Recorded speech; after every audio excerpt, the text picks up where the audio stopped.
Good evening, Alan. Good to see you again. Yeah, you too. Well, it's 4 in the house, so, well, people will join, but I can't see any comments, but they will probably pop up. I have no idea who they are, but People always join eventually. yeah, they usually do. Yeah. We wait a couple of more minutes before we get into the topic for today, so. How's um how's things happening in Sweden? There's quite a lot of wildfires. There's a few in Scotland at the moment, and I know there's some in Spain and France, things like that. Is Sweden getting anything wildfire wise? No, but they have been warnings about the risk of forest fires and things like that because it has been so dry. Yeah, yeah. It's been bone dry here for a couple of weeks. I think the forecast is due to change sort of from tonight. Actually, I think there's a bit of rain Yeah. forecast tonight and tomorrow, so maybe that'll make a bit of a difference. Hopefully, because there's quite a lot of wildfires going on. I think Spain and France have got it much worse though. Yeah. A lot closer to more residential places as well. The first one, Fire Dr. Ninja Turtle. Hey, Daryl, good to see you again, brother.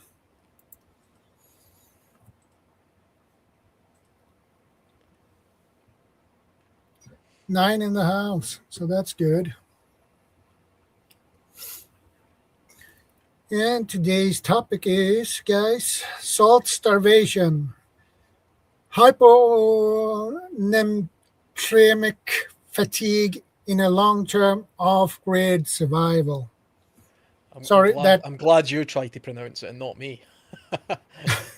I would never be able to pronounce whatever that was. I've never heard of the term before. I didn't. actually I haven't heard that term before either, and I probably butchered the pronunciation of that name. Some of these words you can figure out at some point how they are pronounced, Yeah, but this one, yeah, that one's a bit tricky. I mean, I've always known that salt is, it's a vital thing for the human body. It's a vital thing for mammals. We all need salt, and it's massively overlooked. We just overlook it because it's in almost all of our food now that we kind of just ignore it. We think it's something we sprinkle on our food to make it, taste a little bit better. In fact, most of the things I've ever heard about salt in my life are about you not taking too much. It's like yeah, there's too much salt in this food, or don't put salt in your food because it's got salt in it already, type thing. So it's always been like a warning sign, as if it's a bad thing, a bad additive to add. A little bit like yeah, sugar. and yeah, the same one thing with sugar. In the most canned foods, it's most high sodium content in it already, so you don't need to put more salt on it in that food Mm. because it's enough of salt already. The problem with the here, at least here in the West, is we consume too much salt, Yeah, and that is not good either. yeah. I mean, it's always the case when it comes to things in excess. Um, you know, you can consume too much water. Too much water is incredibly bad for you. Yeah. And too much salt is incredibly bad Hey, for you. Brian. Too much of anything is incredibly bad for you. If you were, if I mean, Yeah, it's same with the vitamins or minerals. If you overdose it, you get sick. yeah, And if you have too low of it, you get sick. So you need to find a balance, and it depends on what you're doing too. Let's say if you're running a marathon, you lose a lot of salt. So you need to get the electrolytes hmm into your body again, or otherwise you will collapse. yeah. You see it with athletes. When they are drinking, those out of those water bottles. That's not just water. There's electrolytes in there and things to sort of help them resupply everything that they're losing through sweat. If they were just drinking nothing but pure water, eventually all of the salts and things would be out of their body, and they would end up with cramps and other various other problems. Because salt's the thing that your body needs in order to basically lubricate it, almost. It Yeah. helps with the fluids around your body. It helps with the your muscles, contracting properly and operating Yeah. properly. It helps with your blood pressure. It helps with so many different things. I mean, it's genuinely just a vital part of what it is to be a mammal. I mean, not just humans. I mean, most mammals need it as well. And there's lots of if you watch a David Attenborough program, you'll see the elephants and stuff going to a Yeah. particular place that they know there's a salt deposit, and they will lick it basically, and so will deer. Are attracted to salt deposits or salt springs and things like that. But yeah, I mean it's interesting because it's so readily abundant to us in our food at the moment from a Western point of view. But if we were to take away, the supply chain, if we were to take Yeah. away all of the foods that we just take for granted now, that we go into a supermarket, and we were to go back to the absolute basics, we would Yeah. find it quite difficult to make sure we had enough of anything. And salt's one of those things where in certain parts of the world it would be incredibly difficult to to to obtain. Yeah. Whole industries it's an incredible history actually. I remember a long time ago watching a thing about salt, and I don't know how true this is, so I haven't fact checked this beforehand, but that Hey, Nick. documentary that I watched a long time ago, it was talking about the Romans using salt to trade with, and Yeah. apparently the word salary is a Yeah. Latin sort of variant on like sodium or something. They were basically talking about paying soldiers in salt, you know, Yeah. and they called that, and eventually you get the word salary, as in your financial sort Yeah. of. The I don't Roman know. soldiers get, I think they got 10 gold coins, and the rest was paid in salt Yeah, it would be paid. and other crops. Yeah, it'd be like, here's a quart of wine, here's some salt, here's some money, here's it was such a valuable commodity. It was paid for directly like that. It wasn't just done in the way that we would do nowadays, where we get our salary from work, and if we need table salt, we go and buy it. They Yeah. used it as a form of currency almost, and you can imagine in some parts of the world where it's particularly hard to come by, that would be a very valuable thing. Yeah. That is worth like gold, basically. Yeah. Salt is really important because you can't live without it, so you need it. And it is also a good bartering item, salt. Yeah. Yeah, yeah. And a fantastic preservative, of course. So before the age of refrigeration and things like that, salt was one of the principal ways of preserving meat and fish. Foods like meat and fish would be packed in salt, and that's how it would be transported on the oceans, for example. Um, for sailors and things like that, or for long-term storage. You can imagine that You being. salted meat. Mhm. You can I imagine think that being. they put salt in the bottom, then the meat, and more salt over it. Yeah, they literally just packed it. It was Yeah. packed sort of layer upon layer, and the meat would be salted that way. And to be honest, I don't really know how they consumed that kind of food. I'm assuming this is just pure assumption here. You would take a piece of it and you would sort of wash it off, to remove the crust of salt that it The sort of excess impregnated. salt. Yeah. Yeah, and then you would consume it that way. But you would also get some of the salt by doing it. Whatever it is you've preserved that way, you're taking in some of the salt there as well. So you're getting your Sailors daily back amount. in the 1500s, 1600s, 1700s, 1800s, they ate salted meat, and they were drinking beer with it because they didn't had that much water. So to save the water, they need to drink beer instead. But that is actually a bad idea, because the alcohol in the beer will draw the water out from your body, so you get dehydrated. Yeah, yeah. I mean, salt can also be something of a, will dehydrate you a bit as well. I mean, anybody who's sat and ate a whole packet of sort of salted crisps, Oh yeah, you will get soon know that, thirsty. yeah, eventually you're going to be drinking a lot of water and things like that. But I mean, again, that's because you're consuming, too much. You only need about 4 grams of salt a day. I can add. I heard, at least here in Sweden, you need 10 grams of salt daily. It sounds like a lot to me. I mean, I've always went on the assumption that an adult man only needs about 4 grams in order to function Yeah, properly. I can check it Um, out. it could be more than that. I haven't. I should have been more prepared when I came on this podcast, but I'm sure I've always went by the assumption of about 4 grams. Yeah, I can check it up. How much salt per day?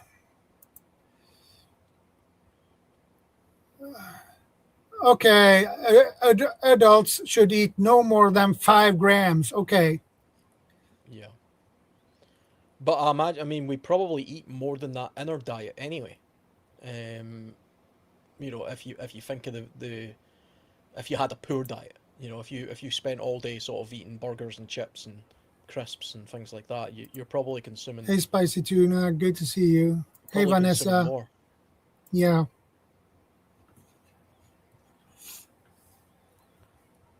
Do you add a lot of salt to your food? Are you somebody who adds salt to their food? I don't. I use salt, but not that much. I use Himalayan salt, because Yep. that is the best salt you can get, basically, in my opinion. Yep. And it has a good flavor to it too. So Yeah. Yeah, I use Himalayan salt on. I'll use that directly on food if I'm seasoning like a steak or something. yeah, I'll use table salt for. Well, sometimes I use the Himalayan salt as well, but for if like you need to salt the water water, when you yeah, make yeah, pasta, pasta yeah, yeah. I'll use table salt or sometimes for that. potatoes or whatever you cook. Yeah. Here's the thing. Did you know Himalayan salt doesn't come from the Himalayas? It comes from Pakistan, which I found out recently as well. It comes from a sort of dry, what presumably was a seabed at one point. But the most of the Himalayan salt that we get and consume in the West is mined in a place in Pakistan, I think. Yeah. Vanessa says electrolytes. One must stay hydrated, but also intake electrolytes. Yeah. Yeah, absolutely. Because For me, you're losing a lot of that through the yeah, process of sweat.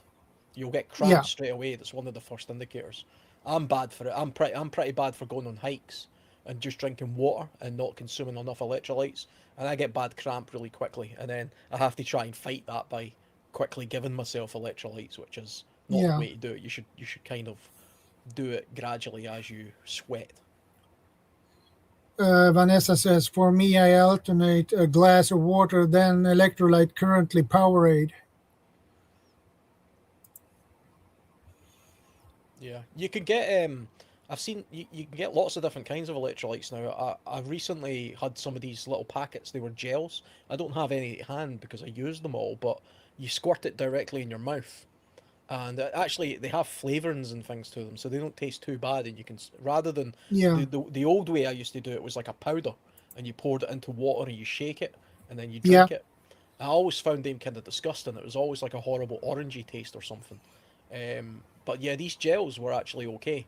Um, so I'll probably buy some more of them actually next time I go on a hike. Yeah. Gels, you have an advantage with that. Easy to pack, doesn't weigh much. So, Nick says the quality of the salt is important. Most table salt iodized. You can buy iodized and non-iodized salt here, so you can choose basically easily. I never buy iodized salt. I never do. Yeah. I mean, I've like you, like I say, it's generally the Himalayan stuff I try to go with. But I mean, I do have this kind of stuff. The bog standard table salt. Yeah, Um, the only it's just from an ingredients point of view, it just says salt and anti-caking agent. I don't know how much anti-caking agent they add to this, but I'd imagine it's predominantly just salt, which kind of stops it clumping up. I would imagine. But uh, yeah. Massa says it also depends how much exercise is carried out. Yeah, yeah, I mean, you kind of know. To me, there's indicators as to whether I need it or not, and it's usually cramps for me. It's usually I start to feel the twinge of cramps, and I usually get them round about my legs. yeah, That's usually an indicator to me that I'm losing too much, electrolytes, yeah, through sweat. I sweat quite a lot when I hike, so yeah. I The can same for lose me. I I can sweat on lose a you a lot. lot. Yeah, I can lose a lot of fluids that way. So it's it would take a long time, I think, before you did yourself any real damage. Um, I mean, there's other things you can look out for as well. If you start to get a little bit foggy with your concentration, or you start having gaps in your memory, or you're not you don't feel 100% with it that way. That could be because you're lacking salt, Yeah, or you're losing yeah. stuff It through affects the sweat. brain basically too. So I did wonder. I mean, see, um, Nick's there's talking about Celtic sea salt. Have lots of trace elements of essentials for hydration. Um, Apparently, that's what he's saying. The thing I've never really known if you get all these different kinds of salts. So Himalayan salt is the one that's kind of popular for a while yeah, now because all the fancy chefs were using it. And then I've seen that you can get Celtic sea salts and stuff like that as well. All different kinds of brands. I mean, but salt is basically sodium chloride. I mean, yeah. It is. I mean, salt is salt, mostly. I mean, you might have some salts that have got trace amounts of other things in them. But if you're just purely talking about table salt, well, that's just sodium chloride. Yeah, Um, and that's a mineral that you generally get from the ocean, basically. You can get it in geology, you can get it in mines and things like that, but usually that's because that at one point was an ocean, you know, um, and it's crystallized into sodium chloride crystals, which is what table salt is. Um, I mean, we'll probably come on to this a little bit later on, but a lot of people talk about, yeah, but you can get salt from natural foods, out in the wild and things like that. You don't need to have table salt. You can get it from animals and plants and fruits and stuff like that. That's sodium. That's I think people are getting those things mixed up.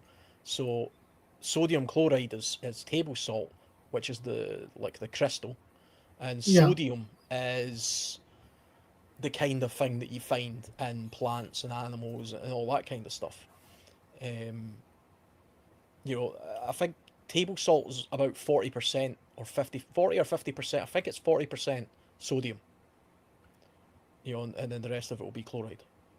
yeah, So if you're getting your sodium or your salt content, your salt intake rather, purely from natural foods, you're going to have to adjust how much you think you need in order to compensate, because it's not the same, you know.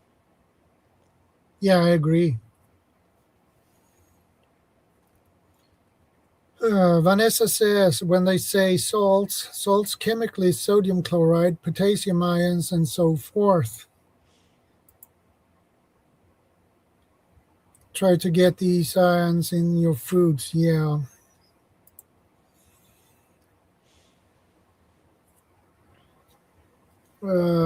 Marx says the salt mines in Cheshire were seized in ancient times. Cornish and Maldon salt are sea salts gained in the old methods. Okay, I didn't know that. Yeah, yeah. I mean, it's an interesting subject because a lot of the the way that I like to study how to thrive in nature, as it were, or survive in nature, if you like. Um, I tend to go back to history. I take a look at how people used to do things because that's usually the best guide as to how you um, thrive in a particular environment. Is to look to how the people in that environment lived off the land before they were being supplemented with modern things. And it's very clear to me from even just my understanding of how human migration worked and looking into sort of deep history around my own culture, my own ancestors, that people who lived near the coast thrived far more than people who lived inland. And one of the main contributing reasons for this, I mean, there's lots of reasons why coastal people would survive better or easier than people inland. Yeah, But one of the main reasons will be because of their salt intake. It's far easier for you to get salt or sodium, from the coast than it is from inland. And that'll be one yeah, of the main reasons I think that people, who followed coastal paths thrived more than a lot of people who were inland. Of course, the other thing is seasonality. From a seasonal point of view, it's just easier to survive along the coastline in the winter months than it is to survive in in the northern hemisphere anyway, in an inland environment, because people who were inland in the northern hemisphere heavily rely on uh, animals. Caribou and deer and things yeah, like that, and they would generally sort of travel with the migratory herds of those animals in the winter months. Whereas coastal people could generally live off the coast in one location for a longer period of time year round because the environment is milder, plus there's foods that are available year round on the coast, and it's easier to collect food. You don't need to hunt really to pick up some shellfish or eat some kelp or do a little bit of fishing if you get to that stage, or trapping and things like that.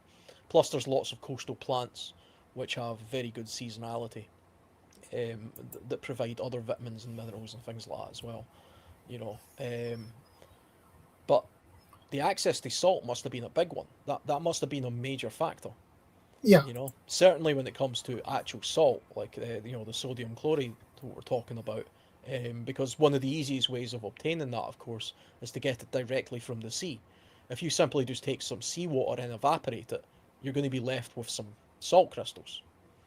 yeah, It would take quite a long time. If you just got a bucket of seawater and put it in I don't know, and left it in the bucket in winter time, it would take a very long time for that to evaporate. But oh yeah, you could boil it if you had the means to do that and extract it that way through osmosis. yeah, Which you not only could you get fresh water by doing this, but you're separating the salt from the water, and the salt becomes a valuable commodity in itself because there's too much salt in the water to just simply take directly. You would have to separate it. Marx mentioned to turn seawater into drinking water, we need to use distillation and this brings two things: drinking water and salt. Basically, you need a still. Yeah, yeah. I mean that's kind of what I was talking about there. I mean, I suppose I'm kind of talking about prehistory really at the moment. Yeah, So I'm talking about pre-farming. I'm talking about hunter-gatherer times. So sub 4,000 years. Is sort of yeah, when I'm thinking, and even further back, the introduction of farming, um, or the spread of farming across the northern hemisphere really changed the way that we consume foods, and therefore it changed the way that we obtain our vitamins and minerals and salts and things like that. But prior to that, when we were purely living off the land, We had to find these vitamins and minerals and things, you know, by a natural means. And I think if we were going to, I mean, it depends how deep we want to go with this, but if we wanted to prepare for, you know, not having access to salt in any real way, certainly we can talk about all of the different ways that we can stockpile salt. You can stockpile this stuff, you can stockpile blocks of the stuff like this. I've got a bunch of these lying around, and that's one way of keeping salt. Salt, you know, at least it never goes out of date or anything. Yeah. But if you're talking about going deep into how do you obtain it naturally, or how do you obtain mostly sodium naturally, then you have to look to deep past techniques. To me, that's the most interesting, from a survivalist point of view, that's the most Yeah. interesting part of these kind of conversations.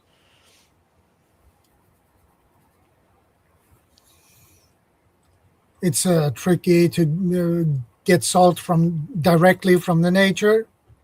It's possible, but it is time consuming.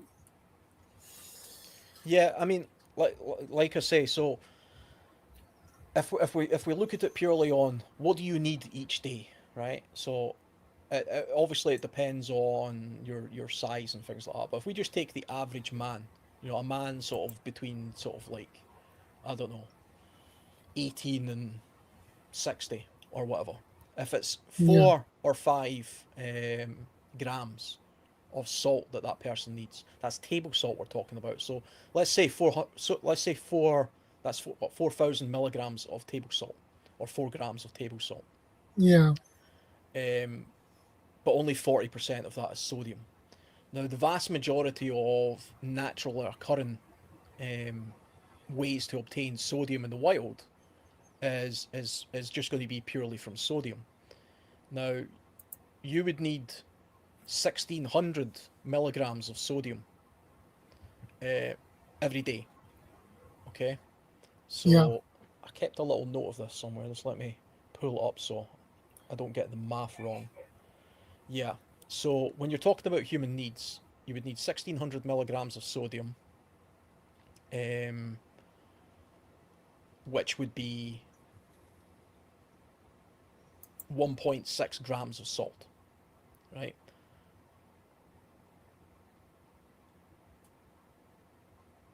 Yeah. So you would need effectively 1,600 milligrams of sodium in order to get your daily sort of 1.5 grams. Or sorry, you would need 4 grams of salt. Yeah. Maximum is 5 grams of salt per day. So, Yeah. But you're but I not. think you can manage pretty good with 4 grams too. So, Yeah, but I mean, it's like I say, like, so from a sodium point of view, if you need 1,600 milligrams of sodium, yeah. right? And a lot of people say, well, what about things like um, kelp? You know, kelp is a very easily obtained food along the coastline. Kelp's been used for lots of different things. It's, you know, it's edible. It contains sodium. Yeah. It can be used for lots of other things. But kelp only has a relatively small amount, I suppose. So I mean, you would need to eat Pro- about 350 grams of kelp in order to get yeah. your daily sodium intake. Yeah. You need to. That's a big salad. Yeah, 350 grams of kelp. yeah. So you can imagine how annoying it would be to try and just rely on, you know, one kind of food. That's the That wrong way to do it. You that have will to be not varied. work. No, no, no. You mean it has to be varied on what you do. Um, I mean, a varied diet would be what our ancestors did anyway, and it's kind of what we do now, um, just not to a good extent, really.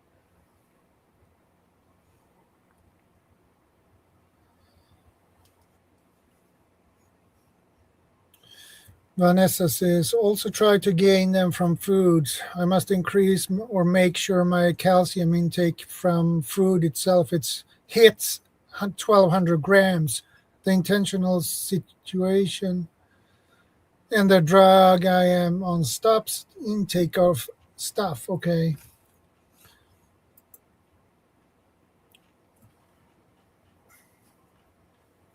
Yeah, you need to take that in consideration too. If you take medication that basically stops the intake of it. So Mm.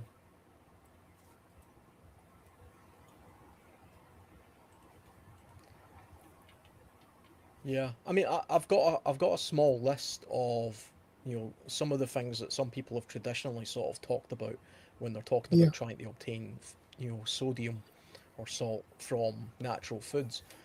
Interestingly, here's an interesting one. Um, People used to think that cod, the fish, was a good source of sodium. It's actually a really bad source. I mean, you would need to eat 3 kilograms of cod in order to meet your daily requirement of sodium. oh, that's a lot of cod. That's Oh that's a lot boy, of cod. you can't eat 3 kilograms of cod in one sitting. That's impossible That would be a because lot. you would be so full. Oh man, you can't even move if you eat that much cod. Yeah, I mean mussels. Mussels are a little bit better. You only need 500 grams of mussels in order to meet your daily sodium intake, Yeah, um, which I suppose isn't too bad. Um, but of course, you wouldn't be. I don't think anybody would sensibly sort of try and eat, 3 kilograms of cod. I mean, I think the way our ancestors would do it is they would, if they were lucky enough to catch a cod, which is a pretty big fish, they would have some fish. That would be their main source of protein above all else, and then they might eat some foraged shellfish, whether that be mussels or some other sort of oysters or whatever that they find lying along the shoreline, and then they might eat a little bit of kelp along with it as well if they're coastal type people, and then they might have a few berries here or there throughout the day because they're sort of, as they're moving, they're grazing a little bit and they're seeing wild edibles, and so over a period of time they would get all of the vitamins and minerals that they need, daily. The body kind of yeah. knows what it lacks and it seeks it out.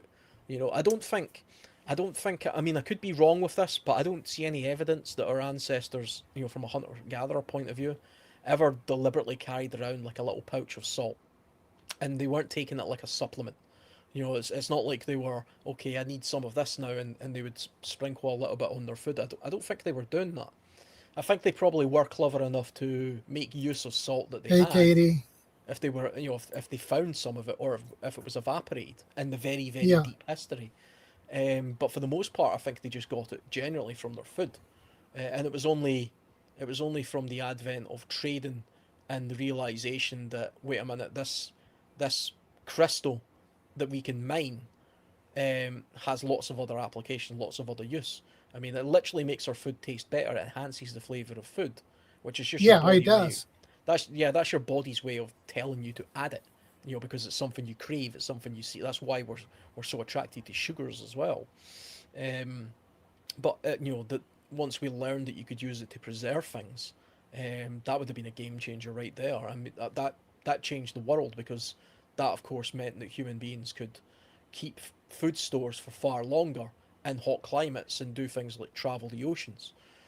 So even back, sort of in your part of the world, and sort of Sweden, Norway, and these parts here, the great seafarers, the Vikings and stuff like that, they would have used this to their great advantage, Yeah, of transporting, you know, foods that they need. Um, it'd be a little bit more tricky for. I mean, there was some things. I mean, a prime example of how people didn't really understand how vitamins and minerals worked was a lot of seafarers would get scurvy. And scurvy yeah, is something you get from a lack of vitamin C. yeah. But it takes a long time actually. I mean, people think it happens after like a few days. It takes months. It takes months of a lack of vitamin C, If you completely remove vitamin C entirely from your body, I think you can start to get the side effects of scurvy after about 6 weeks. I actually think there was a famous experiment done by a scientist who just ate jelly or jello, and he had nothing else, just that, completely devoid of anything else, just so he could see what would happen. And I think he actually killed himself with scurvy because he just kept on going. And it took a long time before sailors realised that the thing that they were lacking was vitamin C. Um, and then they started trying to figure out ways of taking that with them. And lots of people think that you only get that from like citrus fruits, and of course you don't. You get vitamin C from lots of different fruits, things. Um, so yeah, I mean, it's just one of those things. It's another cog in the history of human nutrients and the understanding of human nutrients when we're doing things that animals didn't generally do, especially primates like us. I mean, we weren't really, I suppose, we didn't really evolve to travel the oceans on boats, for months at a time on these huge voyages. So we never adapted a natural way of our body being able to cope with the lack of nutrients like salts and vitamins and stuff for those extended periods of time. Um, it takes a long time to adapt to need something. Yeah. Um, Vitamin D, for example, is a prime example of that. Vitamin D is something that it's quite difficult to get entirely from food. You get it from shellfish and things like that, and You fish. get it from eggs as well. Yeah, yeah. But I mean, the primary way that humans get vitamin D is through sunlight. You get it from the sun. Um, and because of where humans, originate from, we originate from Hey, somewhere in the Bob. somewhere in the continent of Africa. There was plenty of sunshine. We didn't need to worry about it.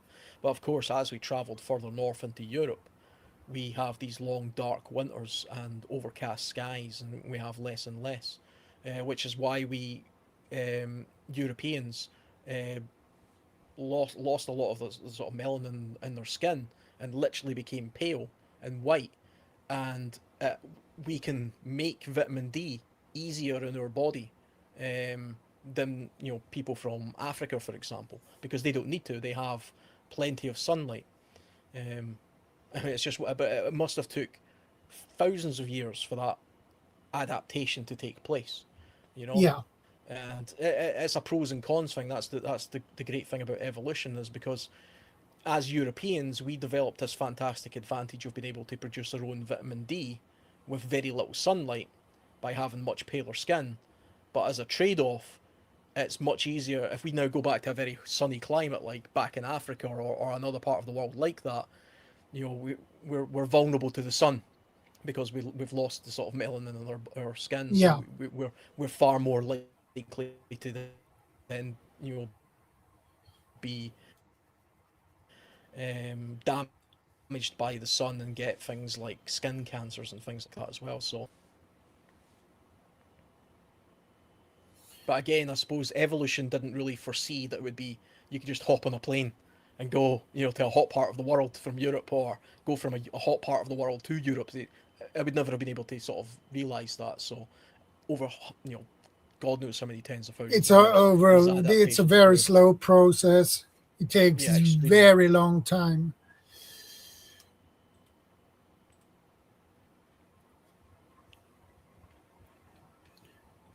Yeah, Bob popped up in the chat, so Hey, Bob. I sent him the link, so he'll probably join us. So salt. Well, if you live in a desert, that it is quite difficult to get salt. Yeah, yeah. I mean, the thing about, like I say, when it comes to these sort of inland places, especially if, I mean, I like to watch a lot of those nature shows, those David Attenborough type shows where you see the wildebeest roaming across the plains and things like that. And something there's natural salt deposits Hey, Bob. scattered Hey across. guys. Hi, Bob. And you'll see Oh, it like Alan. like I say, I remember watching one of those David Attenborough shows where I actually showed these elephants, and they were traveling to a cave, I can't remember which country it was in. It may have been India actually. I can't remember. But these elephants were going to a cave, pitch black cave, and they were scraping the walls, you know, and what they were doing was they were getting the salt. The elephants learned over time that there was a salt deposit there, and they would travel there to get the salt because it's vital to them as much as it is to us. Um, you'll be able to see it online actually if you look it up, because kind of funnily one of the elephants bangs its head because they're in the pitch black. They can't see where they're going, but you've got to imagine what is it that's pulling them towards that. How do they know that? How do they know that they have to go and get that salt? And it must be because they have some sort of craving. So their body knows that they're craving the salt, and just by a process of sort of scouting around, eventually at some point, one of them must have wandered into that cave and kind of just got a little taste of it and thought, oh, yeah, Oh, and it this is good. this is good, and it kind of gave them that little bit of a little bit of, yeah, that's an enhancement. That there's a flavorful enhancement there.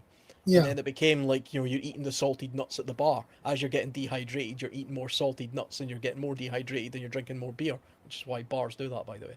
But you know, elephants are clever, and then they pass that knowledge on, and then over generations and generations, they just kept Yeah, on doing it. elephants has great memory.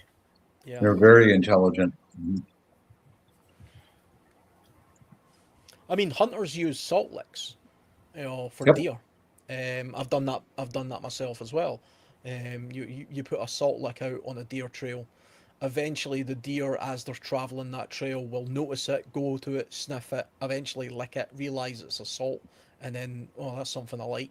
And then they'll keep going back to see if it's still there. And if it is still there, then it'll just become part of their routine to visit that.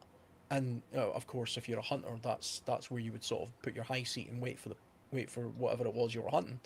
Um, but the same process will happen naturally in these sort of salt mines, or salt deposits that you can find in and around the Yeah, there country. is basically in US there is a salt lake Uh-huh.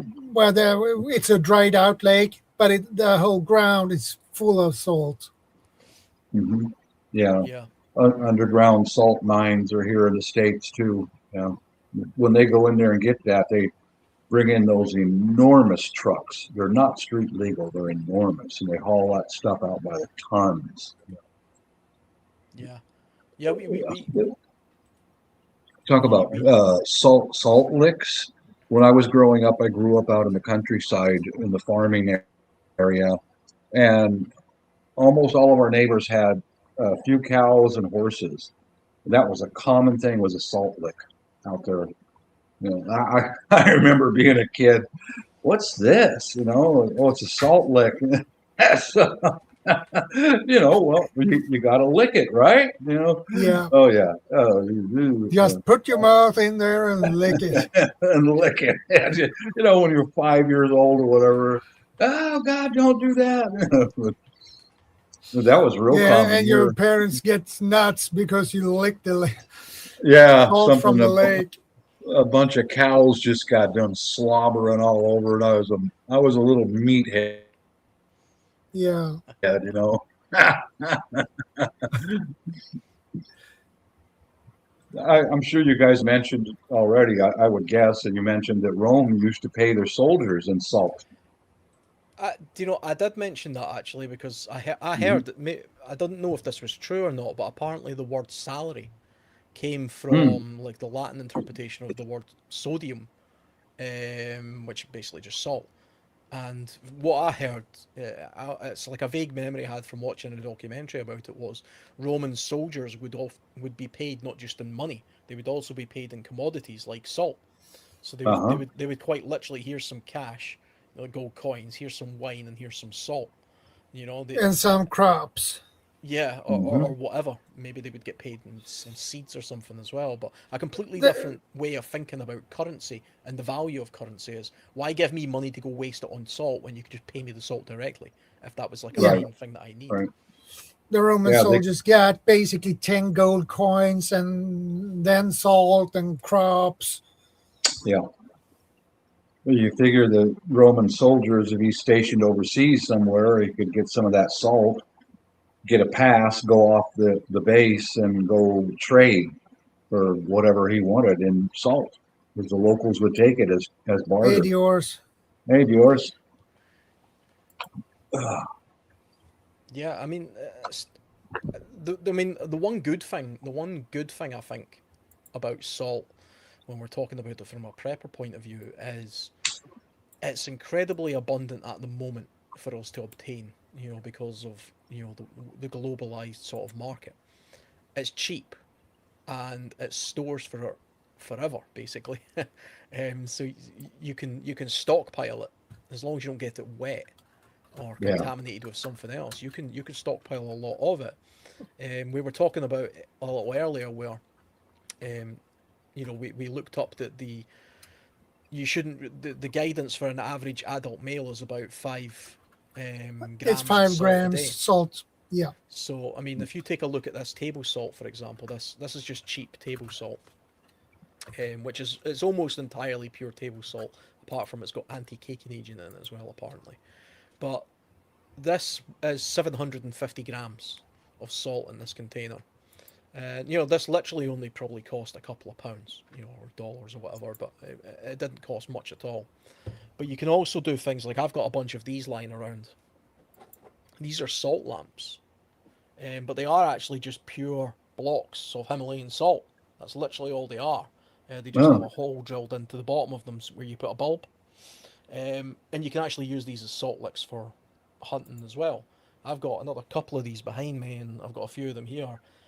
I only paid about, I think this one cost me about £6, but that came with a light bulb.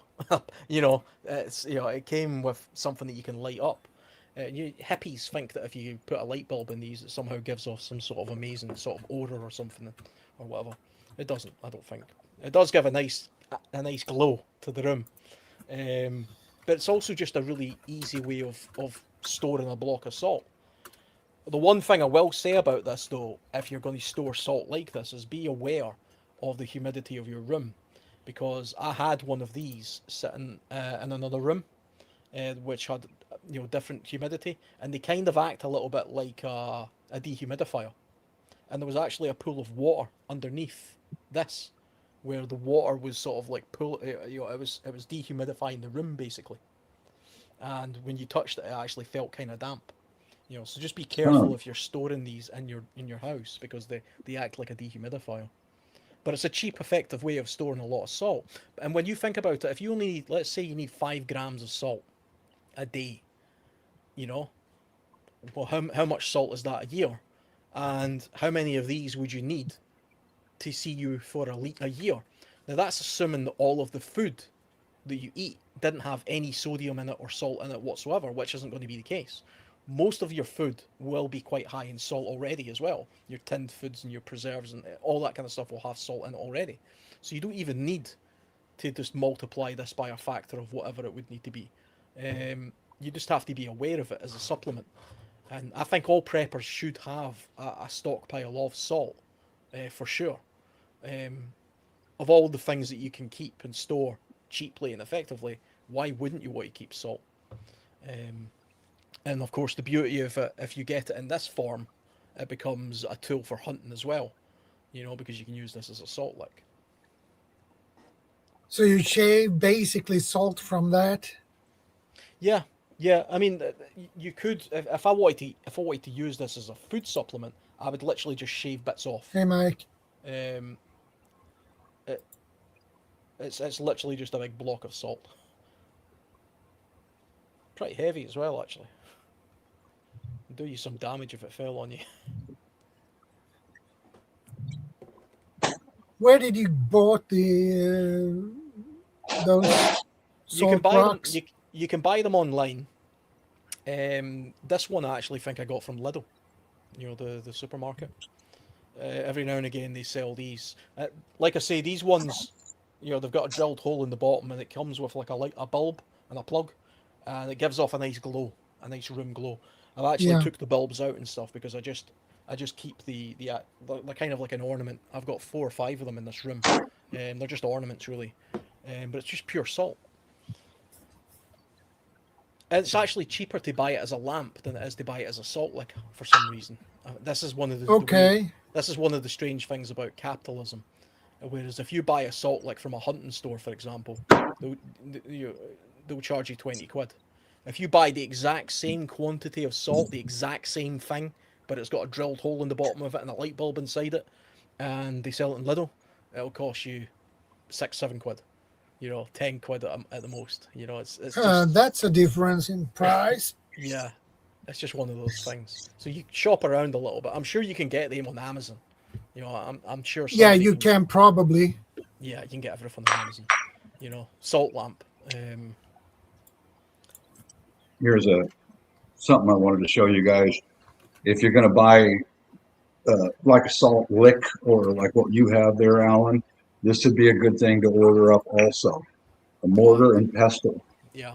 So you could take that bulk salt, put it in there, grind it up yourself into a powder or granules, whatever consistency you want.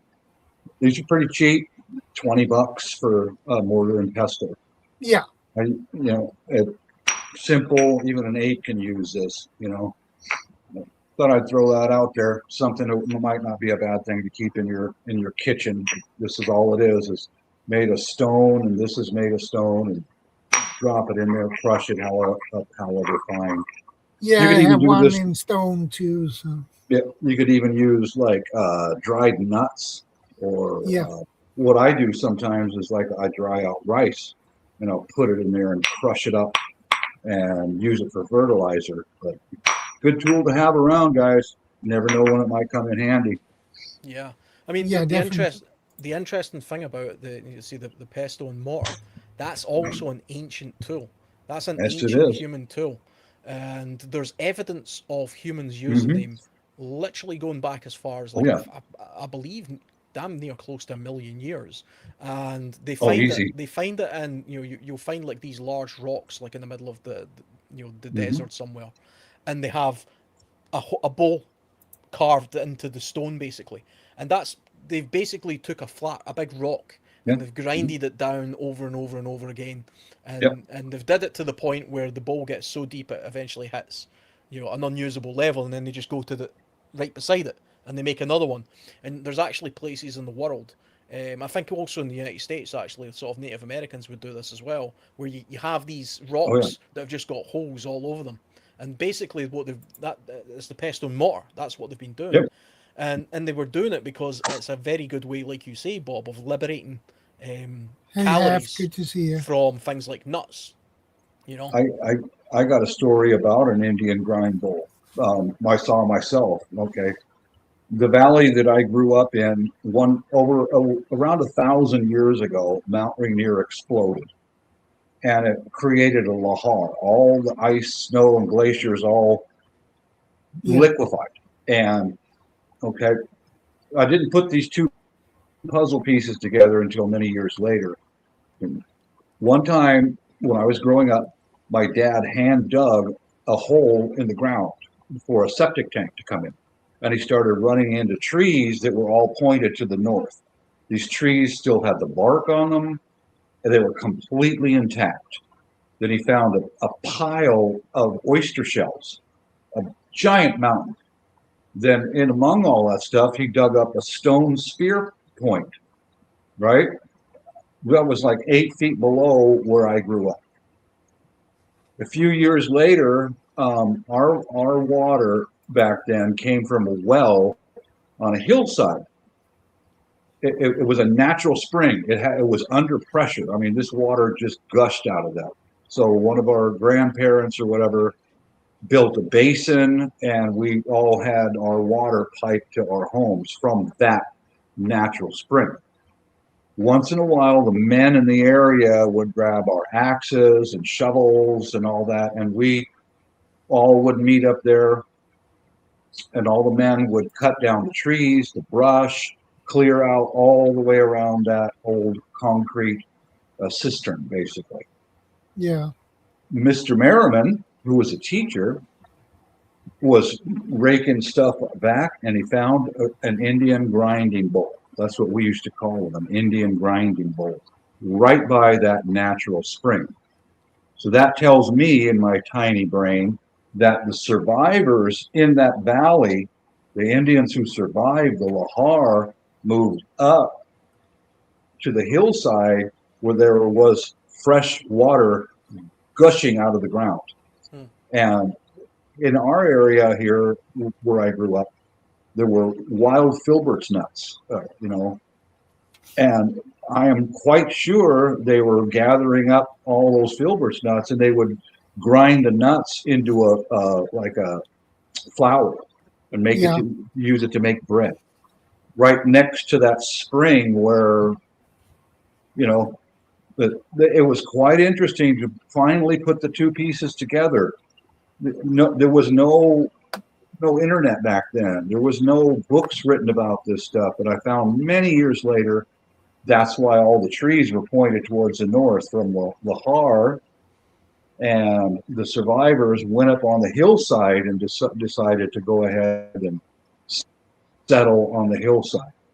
And even to this day, I used to run around with a muckleshoot, a guy from the muckleshoot tribe. And he told me years ago, something that I didn't understand. The Indians here left it in their folklore. Don't live in the valleys. Don't. And this muckleshoot, his name was Fred. And he said to me in passing one day, and he goes, "Only you dumb white people live in the valley." Idiors.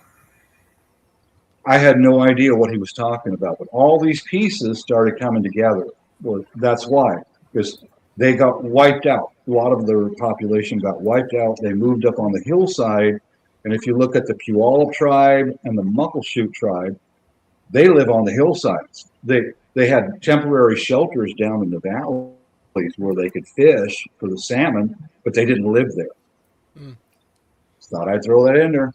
I was going to say, I'm glad Alan brought up those the grinding stones, because the Pueblo quick dwellings up there in Colorado, they had a whole bunch of those. But they use those for grinding corn in the flour.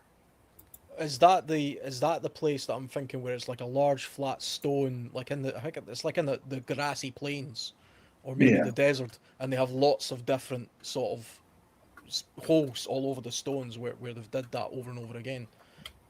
I'm sure I remember seeing this, in North America. Well, like I said, they had some of those on display over there at the cliff dwellings up there in Colorado.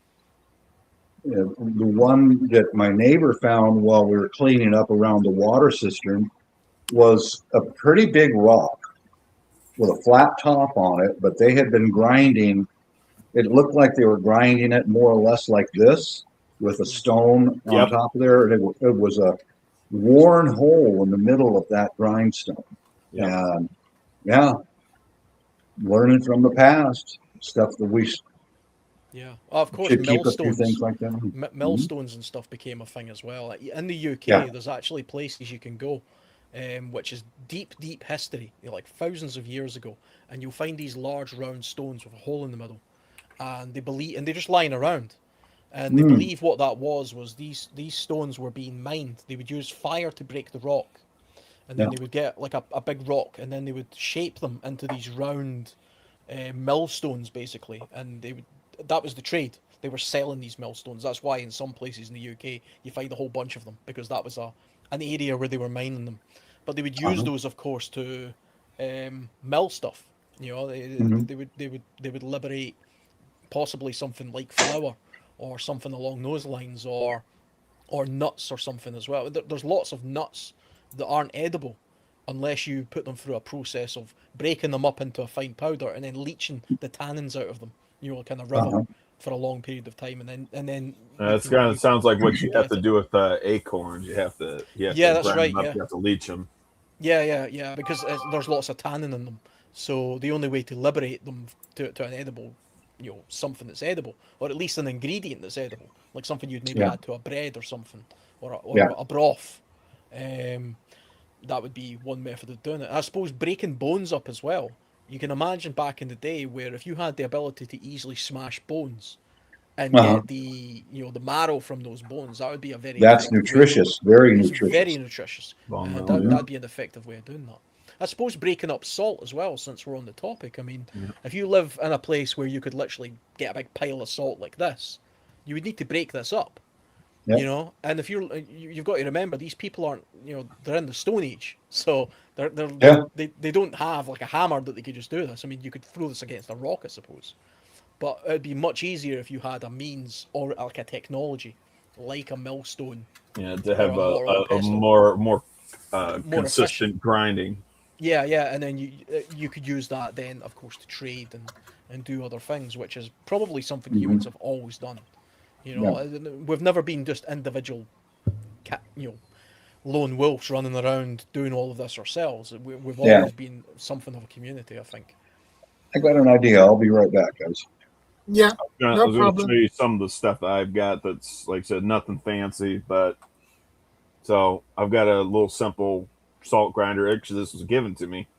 I've got my preps, because I've probably got easily like well over 100 pounds of this stuff. This is the pink Himalayan salt. The problem is this stuff, as you were saying, it does draw a lot of moisture out of the air, and so it does clump. Like it's even clumped up inside the bag, even though this is a factory sealed bag. Yeah. I picked up like over 100 of these things at the Dollar Tree, at the dollar store when it was still a dollar store. And then I probably got about, 10 or 20 of these, just the regular Morton table salt. But like I said, I got the pink Himalayan salt because it's got more iodine in it than regular salt. Like I said, some of the stuff that, I've acquired, it was mostly because of the books, the different audiobooks I'd listened to, like Pat Frank's, what was it called? Alas Babylon. That's what it was. Pat Frank's Alas Babylon. And Angry American, he had a book series. He still has a book series called Going Home. But like I said, both book series, they brought up, both books, they brought up the same issue that people were running into, during a post-event, post-apocalyptic event. They couldn't find salt. They couldn't acquire salt. So it's like, that was one of the things that I was like, I'm going to make sure that I have so much salt on hand, I'm never going to have to worry about running out. Yeah. It's like I was saying earlier on, like our ancestors weren't obtaining their salt intake from the kind of way that we're obtaining it, with table salts and things like that. They were getting it from sodium, and sodium they were finding in foods and things like that. But they would have to have a very varied, quite abundant diet in order to meet that sodium need, because they weren't getting it in the pure crystal form that we just take for granted nowadays. Out of interest, see the table salt you've got over there in the States. On the ingredients, does it say it's got anti-caking agent in it?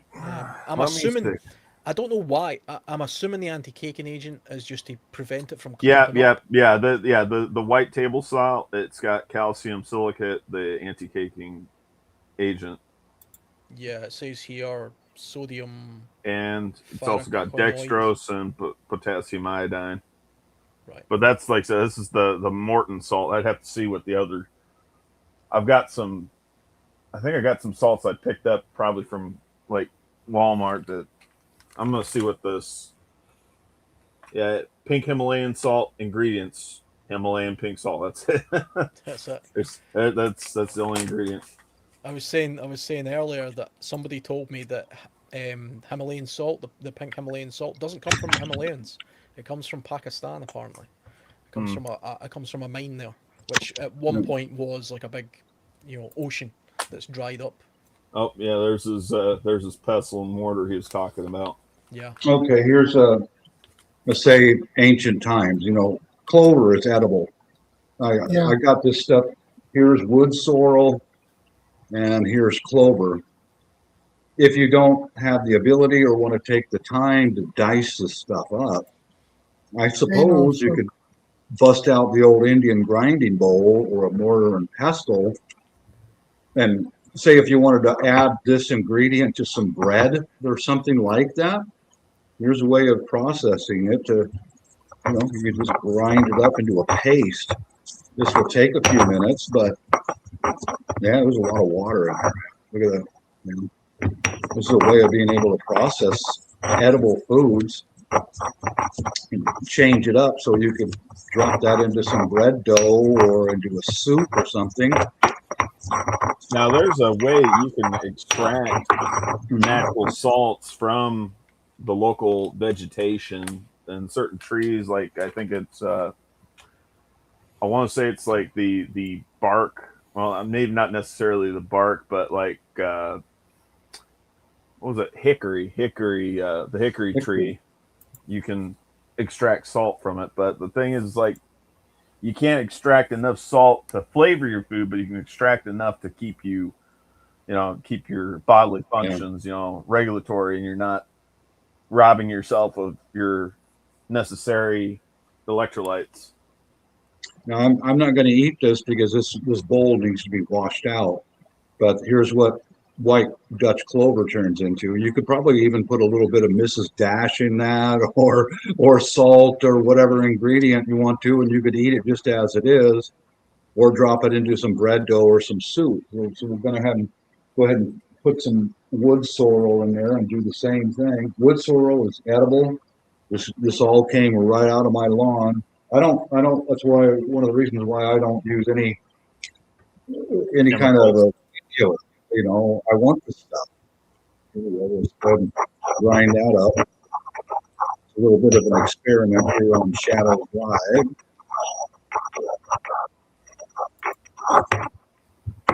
Yeah, I suppose you could even, if you wanted to, you could mix this in with some Tabasco sauce to spice it up a little, but A little olive oil in there would help that along nicely, Yeah, it would.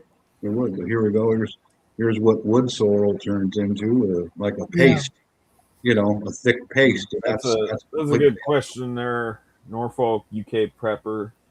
I don't know. I really don't know. Put a whole bunch of this. That's a good way of breaking this stuff up because it is pretty stringy.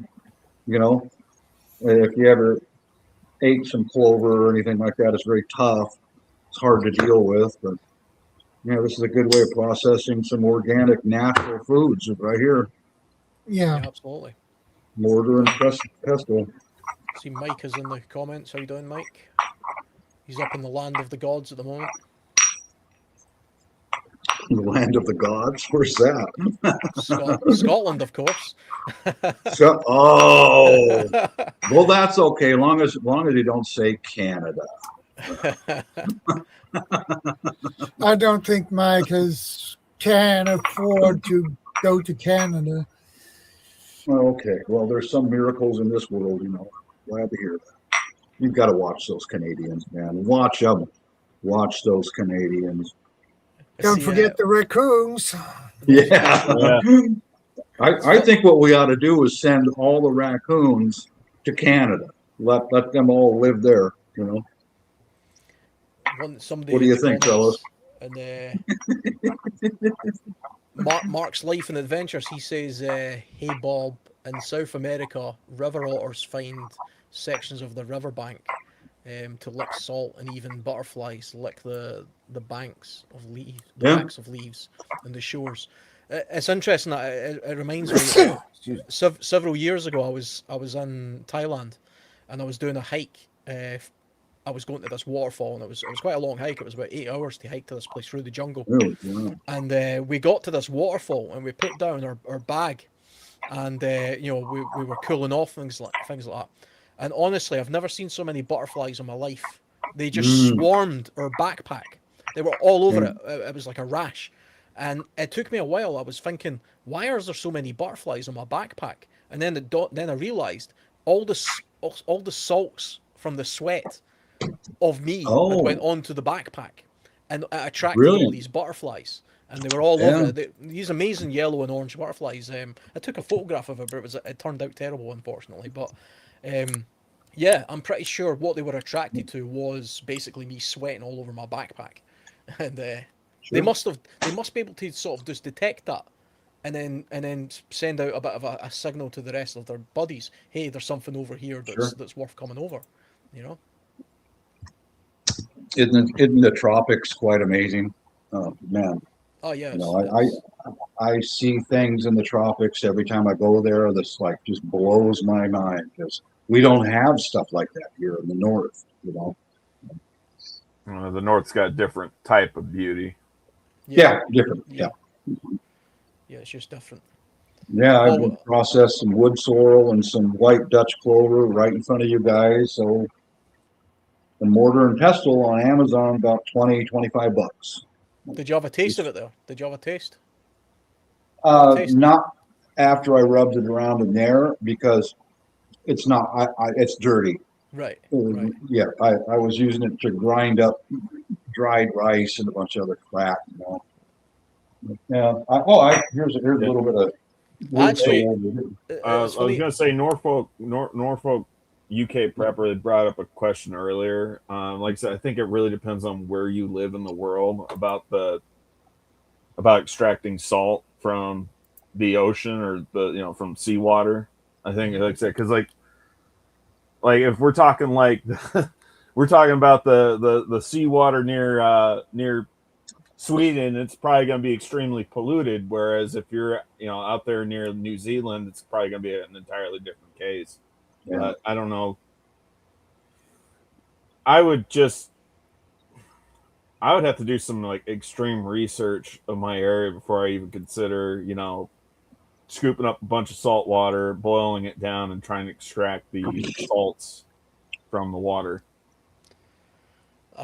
I mean, there would be something of a danger of heavy metals also being in that water.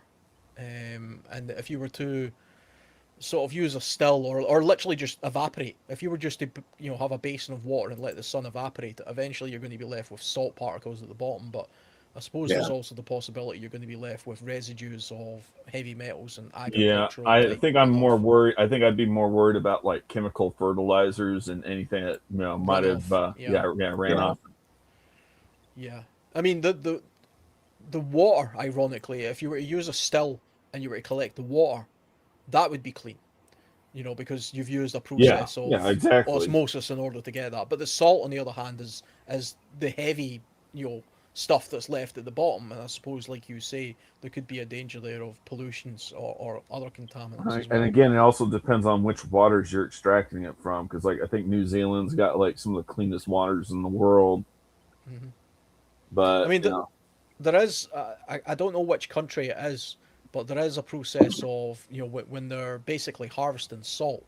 I've seen this done where it's like a flooded sort of salt plain almost, and with a process of basically building sort of temporary dams, they can cordon an area off that then the sun evaporates the water and it leaves them with the salt, and then they go in there and they basically shovel it up. And then they break the dam and they allow the water to flood back in, and it brings in more salt minerals, and the process carries on. It could be China or India, one of these kind of places. So they must. They must. I wouldn't want to be having any salt over there by India.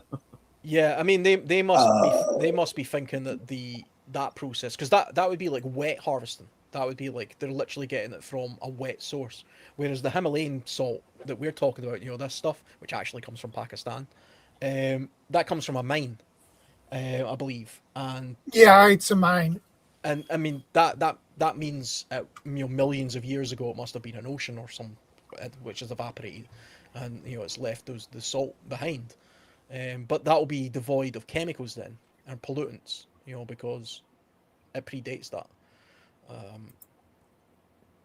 Unless the ground itself has become contaminated by some other process, but Hey, insecure. yeah. India. Oh, watching videos of people.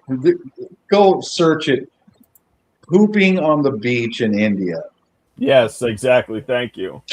and then their most sacred river. It's so heavily polluted, but people go in there and they bathe in it regularly, and they brush their teeth in the water. And it's like, I came up with a brilliant business idea. The Ganges River. Okay, all right. We can bottle that shit and label it, and we can have two different types. Ganges Light, that's just mucky water, and Ganges Full Body, where it has little bone particles. Oh Lord. Poo and bone particles. Oh, Are you an overseas worker? Are you missing home? Well, I've got a deal for you.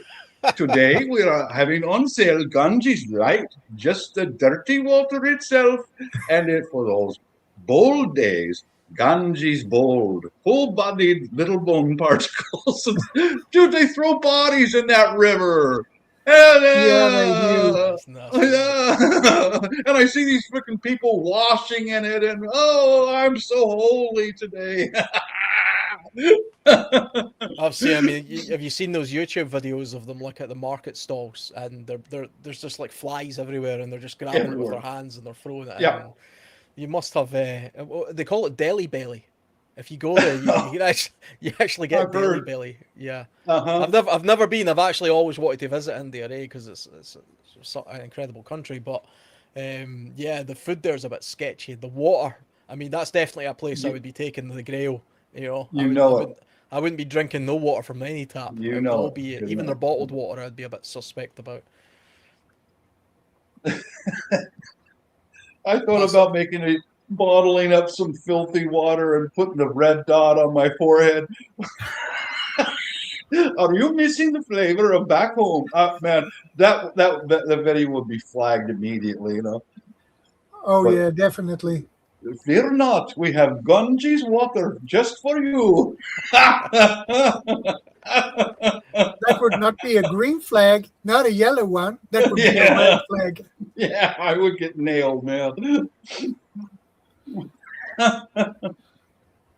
Yeah, and a lot of angry comments too. Oh, dude, they would tear me down. They would sue you, Bob. Probably.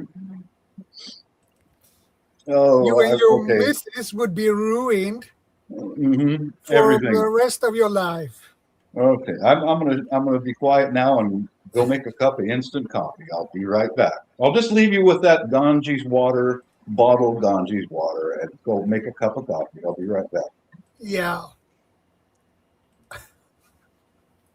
I'm going to say hello to Brian Turner because I missed his comment earlier. Yeah, it's easy to miss the comments.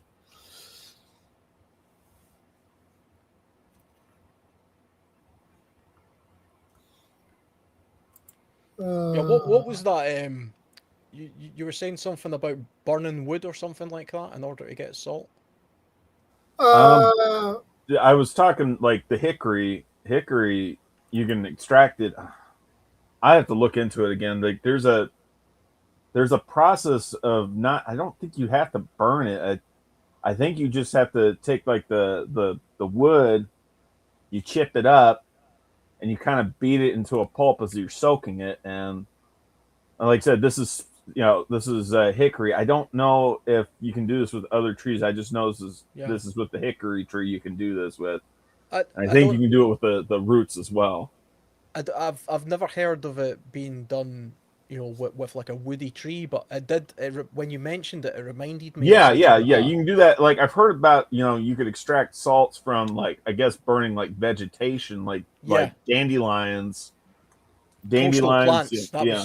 That's what reminded me, because there's actually I remember we years and years ago being on a school field trip, and they took us to this place and they were talking, because there was a big industry in Scotland, where they used to burn sea plants, these coastal plants, like glasswort and things like that, and samphire, and those plants, they would take them and they would burn them, and you would get this ash, this mineral rich ash at the bottom of it, and there would be salt content in it, because because it was a coastal plant near the sea. It also had some salt content as well. And I remember at the time somebody saying, on the field trip, is it like the stuff that you put on your food? And we were getting told, well, yes, in a very, very small amount, but it wouldn't really be a practical way of getting it because it was full of so much other stuff, that to extract the salt from the rest of the ash kind of wouldn't be worthwhile. It was only a tiny, tiny amount. I think they were actually doing it. The ash, I think, was good for building materials. I think they were using it for the production of, like, I don't know. I know ash is used for the process of manufacturing concrete today. I don't. Yeah, I think it was a similar sort of thing because another industry that was related to that was also burning oyster shells. If you burn oyster shells, you get lime, and then they would use the lime for building materials for houses and things like Yeah, that. also lime and ash is good for lining your outhouse with. Every time you get done, I guess you guys call them privies or johns. Your pit toilets. Every time you get done using, doing your business, you cover it up with a little bit of lime or a little bit of ash, and it keeps the smell down. Yeah, well, I mean that's kind of they do that with dead bodies as well. Back in, like, famously sort of in the Second World War, you'd have these mass pits of bodies, and they would throw lime over the top of them to sort of keep the smell down. And presumably, it also speeds up decomposition. Yeah. I would have thought. I'm not entirely sure, but I would have thought that would be the reason they would do that.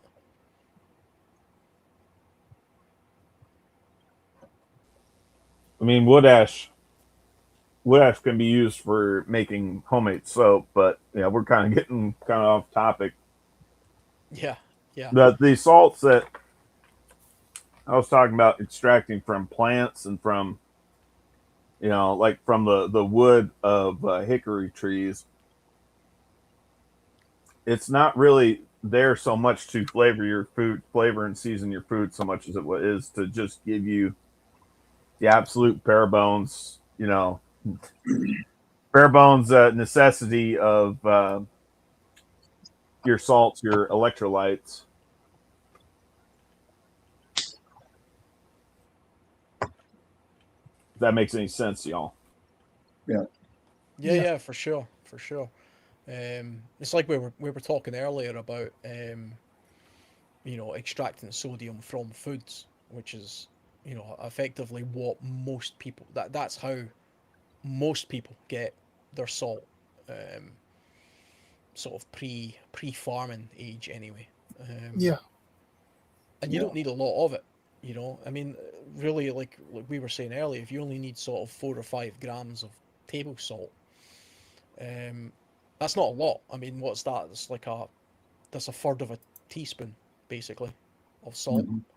Yeah. Which is not a lot at all, and you can get a lot of sodium from using the whole parts of animals. So if you're a hunter, for example, you'll get it from you'll get a lot of the blood. The blood of an animal is very rich in iron, but it'll also have sodium in there, and so will the organs, and so will the bone marrow, and so will the muscly parts of the meat.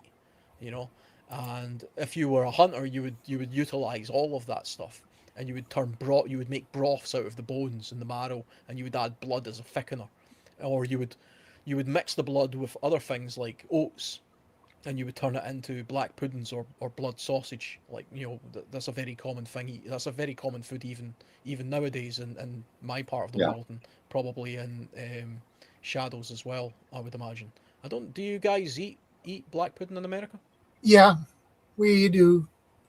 I know Sweden will, but do you guys do that in America? My dad said that they did back in the 1930s during the Great Depression. But it's not a common thing now, is it? No, you don't see it here much. Right. Same with like lamb and sheep. We don't really eat that. But my dad told me about when he was growing up during the Depression. You go out and shoot a pheasant, and you hang it up, head down, cut his head off, and save the blood. Or you kill a pig and you save the blood.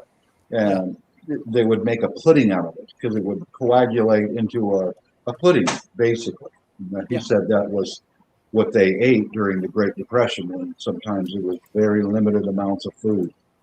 Right. Yeah. I mean, it's pig's blood. It's a very, very common food in Scotland. I mean, I ate some of it today. I mean, we usually have it with breakfasts.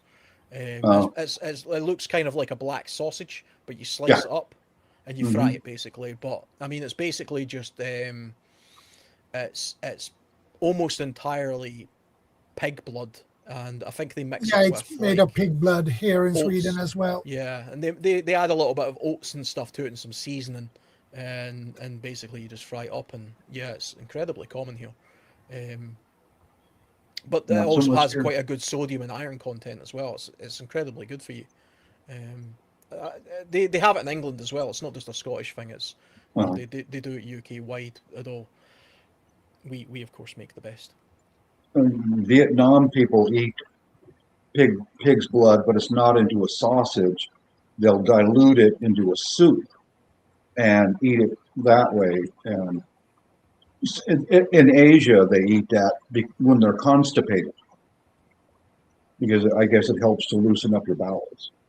Yeah. But it's not a sausage. It's just watered down and made into a soup.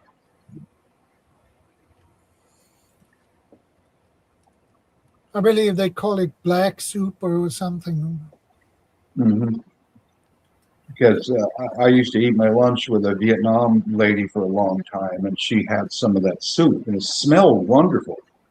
I said, Mama, I called her Mama Chi. Mama, what kind of soup is that? Can I try it? She goes, it's pig's blood soup. Can I try it? She goes, no, you don't want to eat this. It was for constipation. But she wouldn't say that it was for constipation. My wife told me about it later. So, Yeah.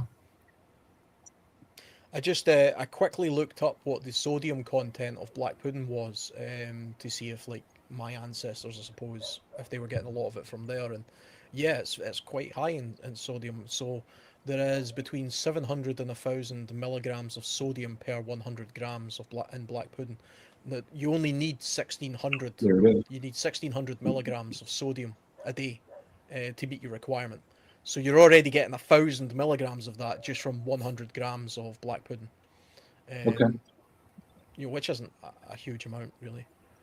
So yeah, a great source there. And it's very, very easy to make, even if you haven't got pigs. I mean, our hunters would use deer and things like that as well.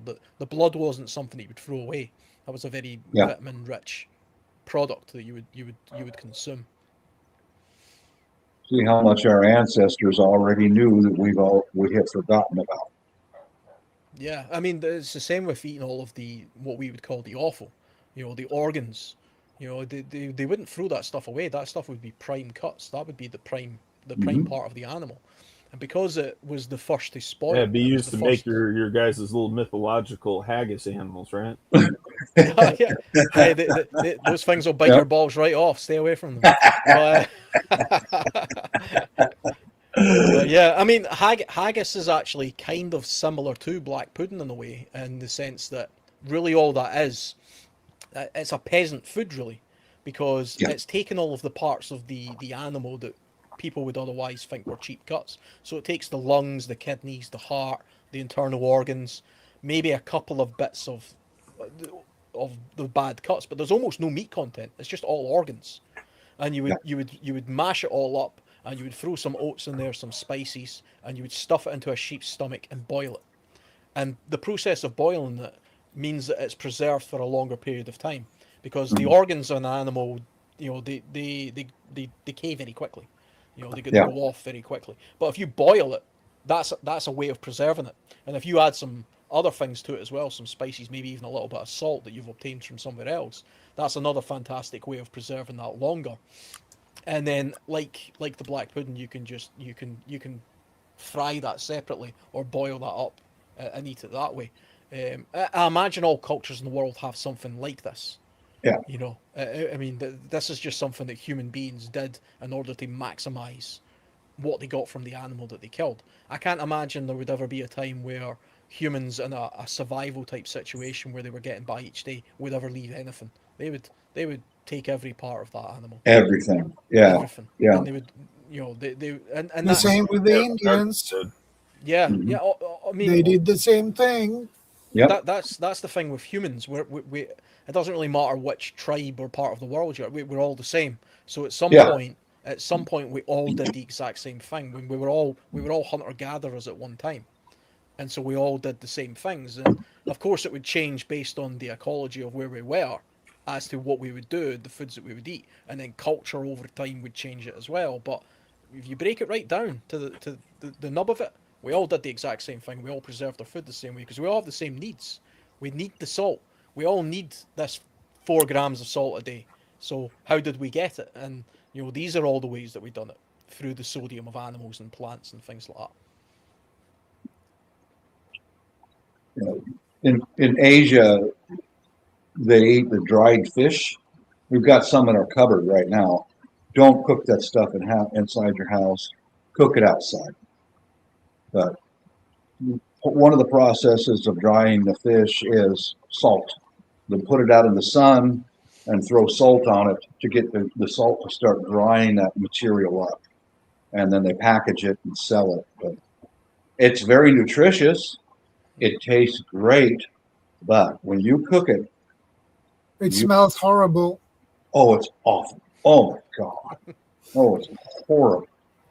I'll go set up either my paint can stove or my camping stove outside for my wife when she wants to cook it. I put my foot down on that stuff. You're not cooking that in the house. Yeah. No, because What the about house your would garage? smell like horrible. It smells, I mean, forgive me, gentlemen, for saying it, but this is a real honest assessment of the smell of that. It smells like low tide out on the beach when all the shit's dying on the beach, Oh yeah. mixed with menstrual blood. And it's Ah. like, yeah, dude, and they eat that. They're like, you okay, hon? Enjoy your fish. I'll set up the camp stove. You can cook it outside. Don't cook it in the house. That's the ultimate Very pot sausage nutritious, right there. Yeah. Mhm. Yeah. Mark's Life and Adventures is saying traditional porridge in Scotland was made with milled oats and a teaspoon of salt, boiled slowly and allowed to stand before eating. Funnily enough, I used to live with my grandmother when I was young, and she would make porridge for breakfast every day. That's what I had every day, and I only ever ate porridge the way she made it, and she made it by boiling it in milk. She would put it in a bowl, put cold milk on top of the hot porridge, and then sprinkle salt over it. So you were eating salty milk as well, and it was delicious. I still like it to this day. Yeah. And then years later, as an adult, I just thought this is how it was eaten. And then years later, I went down to England, and I got some porridge, and they gave it to me, and it had no liquid in it. It was just a bowl of porridge by itself. And I tasted it, and it was revolting. I was like, "What the hell is this?" And I went up and said, "It's got nothing in it. It's just raw porridge." And they handed me the sugar bowl. I was like, "What am I supposed to do with this?" Add sugar. Yeah. I was like, "Where's the milk? Where's the salt? I don't understand what's going on here." And it was only then I realised it was purely a thing that we did, sort of this part of the world did, down in sort of bandit country in England. They did it. They did it the barbarian way. I was just going to say, watch them Englishmen. Watch them. Watch them. We've been watching them a No, long you time. can blame Mike for it. Bandit country. I've never heard of it referred to that way. Yeah, bloody barbarians. They don't even put milk in their porridge. But That's fine. Well, you need milk in your porridge. yeah, I mean, what's going on? But I mean, that could also. I mean, do you do that in Sweden as well? Is that? Yeah, we use milk. Yeah, I think it's a Nordic thing actually. I think it might be a Nordic sort of Celtic type.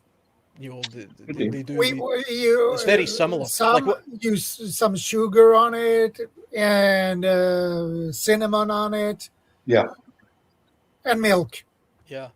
I remember because I've been to Sweden a couple of times to visit a friend who lives there, and I remember him saying to me, "You'll be amazed at how A lot of the food they have in Sweden is actually just the same as the food in Scotland, just slightly different, but basically the same. But it's quite abnormal to England and Wales, and they don't see as much of it there. But again, that's a cultural thing, and it's interesting that we used a lot of salt in those and a lot of our cuisine, not sugar. Sugar wasn't something that I don't think that. I mean, of course, you don't get sugar like sugar cane in these parts of the world. The only sugar we would ever get would be fructose from fruits and berries and possibly some honey. Beets. Yeah. Here in Sweden we grow sugar beets. Oh, that was a big business here in Washington State. It was sugar processed out of sugar beets from Eastern Washington. But the sugar cane that came from Hawaii, this is back in the 60s, guys. Yeah. Sugar cane had a better marketing campaign, and they drove the sugar beet farmers out of business because, they had a catchy jingle. UNI sugar was sugar beets. CNH sugar was from Hawaii, growing in the sun. That's how powerful fucking marketing is, man. Yeah, pretty soon the sugar beet farmers were out of business because they didn't have the catchy marketing stuff. Just saying. They still grow sugar beets in the States. It's not like it's completely dead business. Yeah, but that was in Eastern Washington, Steve.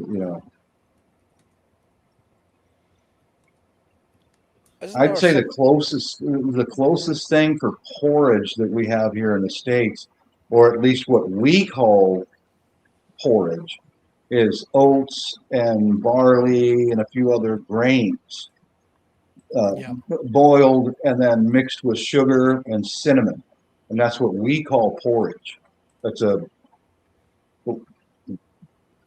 not the same as what you guys have up in Scotland, I guess. Not entirely. I mean, the last time I visited the US, I did notice there was a lot of Quaker oats. Yes. Quaker oats is actually from Scotland. Is it? Yeah, it's made here. So that's something we export. All Quaker oats is exported from Scotland, funnily enough. I'll be darned. Yeah. We do eat that here, but we eat a different brand usually. Like the one my grandmother gave me was different from that. It was more coarse. It wasn't as fine as that. We would almost call that Quaker oat stuff almost tastes like Ready Break to me if you eat that stuff, which is like a paste. I think it's just more finely sort of processed, and I think they add sweeteners to it and things. Quaker Oats is owned by the Pepsi company. Yeah. They own pretty much everything, don't they? Yeah. Yeah, they own Frito-Lay, they own Quaker Oats.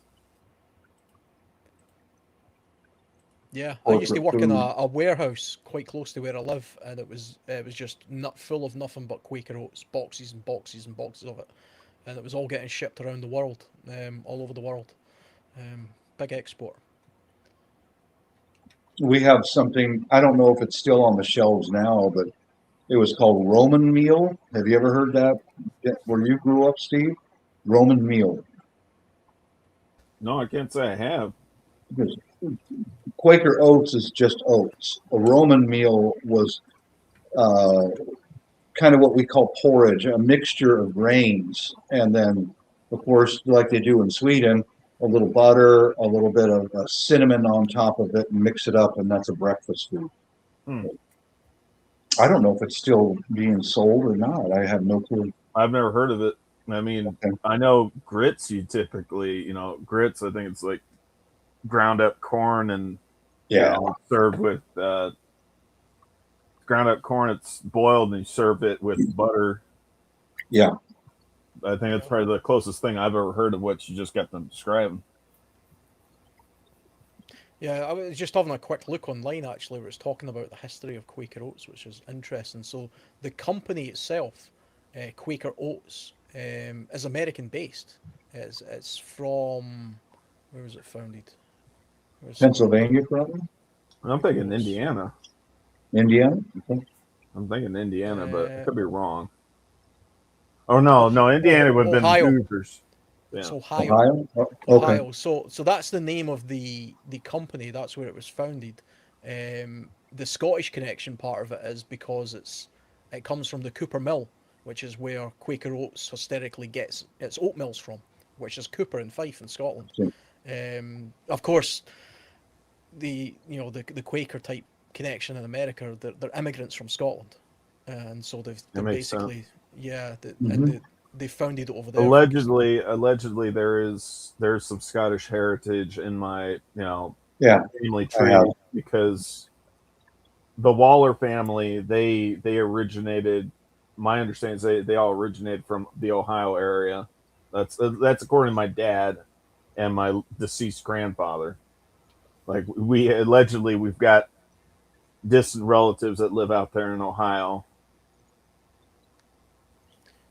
Yeah, I've got Scottish lineage, Macintosh, but after the Battle of Culloden, and the Highland clearings after the bandits came in and took away all the land from all the clans, and you know, basically they forced many of the Scots, basically forced starvation. So they had a choice: get on the boat and take a chance in the new world, or stay here and starve to death. So yeah, that's how my grandmother's family came here originally. yeah. Actually, interesting. I'm still reading about the oats thing here as well, and it's funnily enough, all of the oats seem to come from Scotland, but they ship it across, and then it's owned by the American company.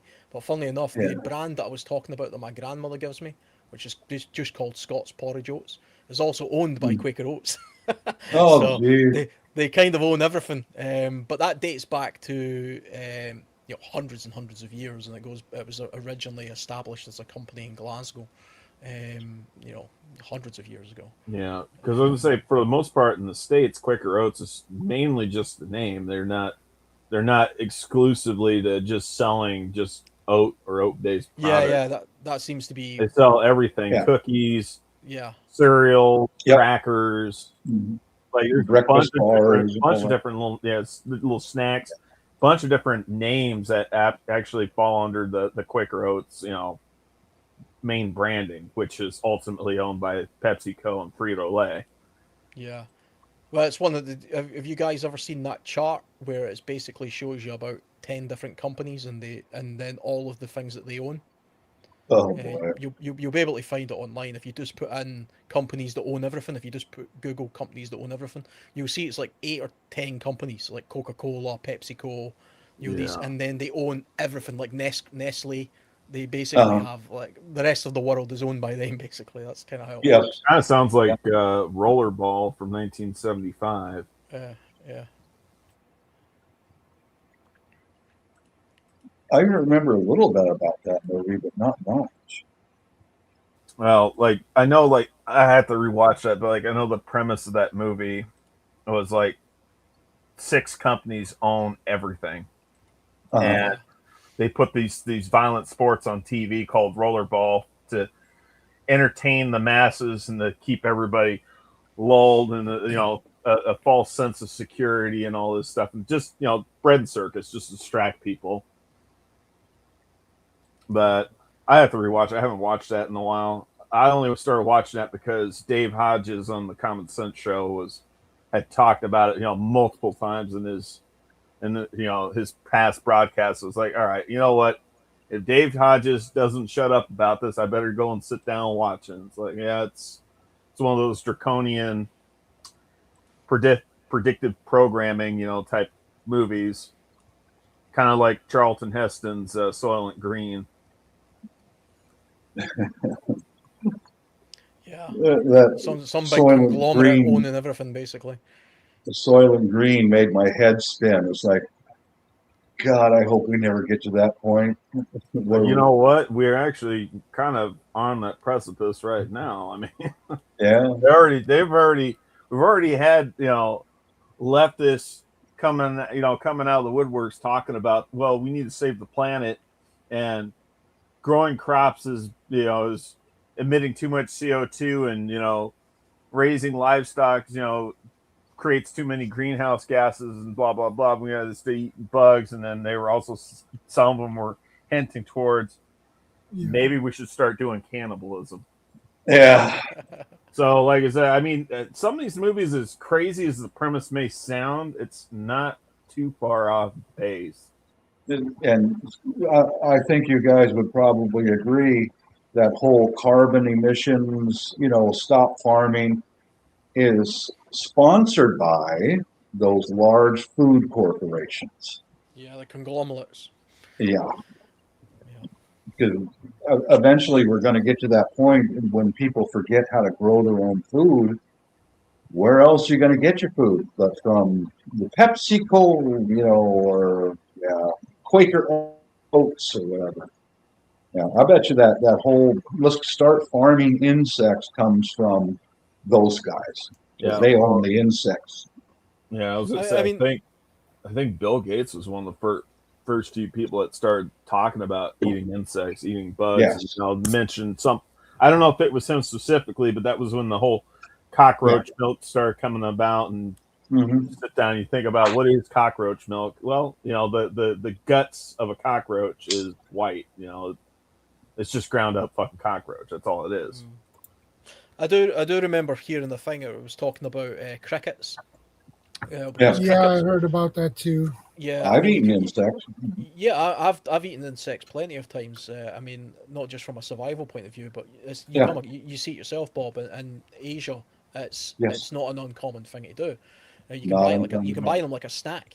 And I mean, the thing with the crickets idea is they have quite a decent nutritional value, and they're easy to grow, because they breed profusely, so you can easily grow them. You dry them out, you powder them up basically, and then you can add that like a protein powder to foods, which I think was where the idea came from. And it has a very low environmental impact, because unlike a cow, it isn't, you're not having to spend a couple of years feeding it up and all that kind of stuff. And there's also, you can be a lot crueler to insects than you can to animals. So nobody cares if you eat a billion crickets and then bloody cook them alive or something, to make some powder. Sounds good there, Norfolk prepper. Yeah. Growing up some bacon and onions. Yeah, I've eaten all kinds of insects overseas. The only warning I would give to anybody is you better make sure that stuff is cooked in peanut oil or some kind of oil, because many insects contain tapeworms. Yeah. And that's why you've got to get it scalded to the point to where it kills the tapeworms and its eggs inside of those insects, or else you're in trouble. Don't eat them raw. Just don't do it, Hey, Vanessa, we both have something in common. I've been stung by bees driving down the highway at least twice. Have my arm sticking out the window of the semi-truck. Bee mid-flight nails me dead in the arm. I got stung twice. When I was a teenager, I fall into an earth wasp's nest. They get pissed off so easily. That one chased me all the way back home. Oh man, I was stung 7 times. Dang, only that 7 hurt. times? I was thinking you get stung a hell of a lot worse. You got out pretty easy, because wasps and hornets, unlike bees, they can repeatedly just sting you. The same insect can just repeatedly sting again you. and again and again. It's like the old yellow jackets thing. Yeah. I recall going to a backyard barbecue. Some friends of ours, they have a little wood lot in the back of their property. And my 2 older sons, who were older than all the rest of the kids in the picnic, in the barbecue, there was a trail through the woods that this family owned, and they set up stuff to scare the kids, And my 2 older sons went through there first, and one of my kids kicked a rotten log, not thinking anything about it. And then about a half a dozen younger kids went in shortly after they came out. When he kicked that rotten log, out came a hornet's nest. And me and the others are just sitting around, and one of the little girls runs out of there screaming her head off. Same with some other kids, bees, bees. And this little girl runs up to me and she lifts up her shirt, help me, help me. And oh my God, these things grabbed onto that little girl. There was about a half a dozen of them on her back and her belly, and they're stinging the hell out of her while they were holding onto her skin. Yep. And she said, allergic. Well, I walked her over to freaking run out there, at least let you all know what's going on. Oh my God. Yeah, but as soon as she said allergic, I ran her into the house and I started yelling, she's been stung by a bee. She's been stung by a bee. And her mom came out to the car and had a atropine, EpiPen. Yeah. Hit her with an EpiPen and took her to the ER right off. That was like anaphylactic shock or something. Yeah. Yes. Mm-hmm. That is dangerous. It's very dangerous. You can swell right up with it as well. It can swell. And it all depends. Like I said, it also depends on the person too, and it depends on the location where they're stung. So, I knew of a guy from one of my old jobs. He was allergic to bee and wasp stings, but he told me that as long as they didn't sting him like up near his chest, if it was down below, it would suck, but he wasn't at risk of having his throat close up. But it really depends on the person. It depends on the person because, like I said, it's not true in all cases. Have you guys ever seen that clip or that episode with Bear Grylls? The survival man versus wild, I think they called it in America for that TV show. Man versus wild, I think. Yeah. So Bear Grylls, that's his name. I know who he is. There's an episode where he's like in. He's sponsored by Gerber. Yeah. I think he was in Africa or something, and there was like a bee's hive, and they were flying around his face, and he gave this terrible advice. He says, "Yeah, the best thing to do is kind of just stay still." And of course, the bee stung him in the face. But he had an allergic reaction, and his face swelled right up, and his eyes were closed. I remember that episode. Yeah, and he had to be. I think the medic there had to. So I don't know if he got medevaced, but he certainly had to get medical treatment after it. But that's a prime example of taking some terrible survival advice of if there's a bee on your face, don't just stand there. Just get rid of it. Don't hope it doesn't sting you because it probably will. Yeah. Not to mention, you said it was in Africa. I mean, they got those damn killer bees in Africa. Killer bees, yeah, absolutely. I mean, so you don't want to be messing with them. When we were kids, we used to wasp hives. I think they're called bikes, and they're kind of made of like a natural paper almost. Yeah, and you get them in trees and things. We would find them in like the little woodland where we lived, and of course we would go to war with them. That's what we did when we were kids. We'd spend our days, trying to destroy the wasps. And I remember one time, there must have been half a dozen of us, and we just got stung to hell. Every one of us, had stings all over our bodies. None of us were allergic, thankfully, but if any of us were, that would have been a bad day because I think we all had about 10 stings each. But that's what happens when you're about then worse time to find out. 10, 11 years old and you go to war with a bunch of bees, or wasps in our case. I've seen many, multiple videos of people dealing with those. I've seen people shooting them with flamethrowers. I've seen people shooting them with shotguns. It's like yeah. I've had a few of those nests around my house in some of the places I've lived, and I always waited until after dark, then go out there with that wasp and hornet spray and just nail him and get back in the building so he doesn't find you. You're gonna get hurt. Yeah, I asked Howie, what do you do with those? Howie from, was it Food Forest? Yeah. He's like, don't do anything with them. Just leave them alone. I'm like, yeah, but what if you're allergic, or what if they're becoming a nuisance? Then you got to get rid of them. It's like, no, you don't want to get rid of them. Like, that doesn't make any sense to me, but, that's Howie. The thing is, if you leave them, the nest gets bigger and bigger. Yeah. You know, so you want to try and not, get it quickly. I had the beginnings of a yellow jacket bike or nest in my shed. You know, they make a little cone, and it's incredible how they make it actually. It kind of cones down. But the second I seen that, obviously like the Queen or whatever started it. No, I got rid of that straight away. I'm not hanging about, Yeah. waiting until it builds because then you would have yourself a bit of a problem. I mean, there is a thing with honeybees are somewhat protected because they're dying off due to pesticides and stuff like that. But I mean, they have dedicated nests. I mean, if you go to any farmer's field where I live, if you go to the bottom of the field, you'll find hives. Yep. Which the farmers put that there to help pollinate his plants, but also presumably it's a source of honey as well that they can also sell. But yeah, I mean, if I see the beginnings of any kind of nest, hive anywhere around my property, it's I'm going back to war with them. Yeah.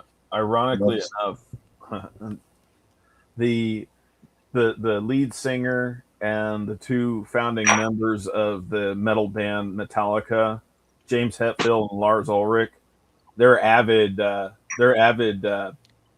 bee farmers, beekeepers. Yeah, they it originally started as a joke. They went to a bee convention, and before you knew it, they actually got into it, and they actually do that like as a kind of a side hustle. They sell Metallica brand honey, like the last jar. Like they had one that was autographed that sold at auction for like $5,000 for an autographed, official jar of Metallica honey. But like I said, I thought that was funny.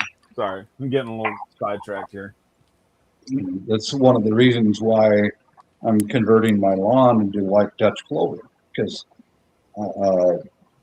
I sit out on my deck or on my front porch and I watch the bees, man, and they're eating that stuff up. If without those guys, we all die. Yeah. Yeah, you said you have wood sorrel growing in your garden as well, there, Bob. Yeah, I'm still grinding up the wood sorrel right now. Wood sorrel is actually one of my favorite plants to collect wild. Is wood sorrel. There's a few different species of it that grow in the UK and around Europe, and I always think the kind that I get, the ones that look a little bit like clovers, and they sometimes have the little white flowers on them. They taste a little bit like apple peel, I think. Do you think? Some people think it's a lemon substitute, but I think it tastes like apple peel. It's got a fruity flavor. Let's say that. Yeah. I've actually seen. I think it might have been a Ray Mears episode where he got wood sorrel, and he did exactly what you're doing with it just now, and he grinded it up into a paste, and then he added a little bit of cream to it, and then he put that in a tartlet, and then he baked it, and he made like a tartlet bake out of wood sorrel. You'll be able to find that. Yeah, you'll be able to find it on Google somewhere. Or YouTube. Ray Mears makes tarts out of wood sorrel. I'm sure it'll come up. Mark's Lives and Adventures, kerosene and match. I'm assuming that's for dealing with wasps and hornets' nests. Yeah. Well, this pestle makes quick work, so I can remove the real thick, sticky, the thick stems, real just like that. And now I've got this down to a paste of wood sorrel, and here's what it looks like. You could make it into tarts or anything you want to. A form like this, you could probably dry it or put it in bread or put it in soup. But here's what it looks like, kind of pulped up. Nice green vegetables, man, right there. Almost looks like spinach, like cooked spinach. Like exactly, yeah. That's what I was thinking. Just like spinach right there, all for free, growing right out of my yard. Well, that's the thing. I found numerous edible plants growing in my yard because I let it grow wild. So I'm not pulling them up. Yeah, there's only so much time in the day, and like I said, I really do need to sit down and like really study the local plants in my area. Like I've got some cheat sheets, but the thing is like I think I need to go around with somebody who's a little bit more of an expert than I am. Like I said, I know just some of the basics, but because for Noah, we'll all be doing subsistence living. If the shit ever hits the fan and drags out long enough, the event. Well, take a lesson from my gardening. Clover is very easy to grow. You just cast the seeds on the ground, make sure it's moist for a few days, and boom. And the wood sorrel, I didn't plant it; it just grows. And if I go out there right now gathering up all the edible stuff, I'd have a bucket full of it. Yeah, I know. Green, Mark, you know? Chef Tech, he was talking about having lemongrass growing on his property. Sure, I grew some of that last year. And it's easy to grow. I buy the little plants at a nursery and just stick it in the ground, and it's a grass, so it doesn't care what the soil is like. It just grows. Man, that stuff gets about 5 feet high. Yeah. And once in a while, my little Asian wife would go out there and cut off some of that and twist it up and drop it in some soup that she's preparing, and good to go. Yeah. I think see you were saying that you wanted to spend a little bit of time finding out what wild foods there are sort of local in your area and what the nutrients content of them Yeah. is. See, the thing I always found with that is because, you know, I do lots of that kind of stuff. It always seems kind of overwhelming because there's just so many different things. There's so many different plants. And I found a while ago, you know, a long time ago now, the easiest way that I try to do it, because I'm not like a botanist, you know, I don't know like every plant or anything like that. Somebody told me one time, find one plant that is the most nutrient plant or the most easily obtainable plant for each season in your area, and just learn those, you know, 5 or 6 plants, and then build something around that. Because you can do it with trees as well. Every area tends to have one tree that's really useful, you know, like a birch tree or a pine tree or a coconut tree if that's where you're from. But you know, we got a lot of Texas pecan trees out here, and we got a lot of Texas red mulberry. Yeah, so like in my case, it would be okay. In the spring, what's the most readily available plant that's easy to identify, and I'll always be able to find it in the spring, and that would be wild garlic. You know, ramson. That's an easy thing to find. Okay. And then in the summer, what would it be? It would be blackberries. You know, because that's available basically all summer. And then the autumn, it would be like nuts, hazelnuts, and things like that. And then even in the winter time, you'll find nettles year round. Nettles are fantastic. Nettles are very rich in iron, very easy to collect, easy to identify. It grows in your garden. But easy to identify because you get stung by them and you're like, yeah, freaking hurt. Oh, it's the first wild plant you remember as a kid. that's a fact. Because you get stung by it straight away. But I mean, that's just 5 plants. So if you just learn 5 plants, that covers you for the whole year. You know, so you know in spring that's the plant, and then you find 10 things you can do with the plant. You know, and then you can do that with say 5 plants, 5 trees, and then basically before you know it, you've got the foundation of a year-round knowledge of what to do for so you know the wild garlic. What's its medicinal use? What's its edible use? What's its nutritional use? You know, what other things can I do with it? And then you go to the next month and you do the same thing, and so on and so on. And then before you know it, you have like a decent knowledge of where you can get like a food, a medicine, and a practical material for building or constructing something from a plant for each season of the year in your area. It has to be in your area. Yeah. There's no point in learning about bloody coconuts if you live in the Highlands of Scotland. You know, it's not going to be it's one of those things you have to sort of. But if you live in the southern end of the UK, I guess they grow palm trees down there. Do you know they do grow palm trees down there in their gardens? Yeah, that's what I was saying. Yeah, absolutely. And the climate is getting warmer as well, so there's lots of Mediterranean plants that people have in their gardens. Hey, Troy, good to see you. But real quick, I was just gonna say on the palm trees. So there's like over 2,000 known species of palm.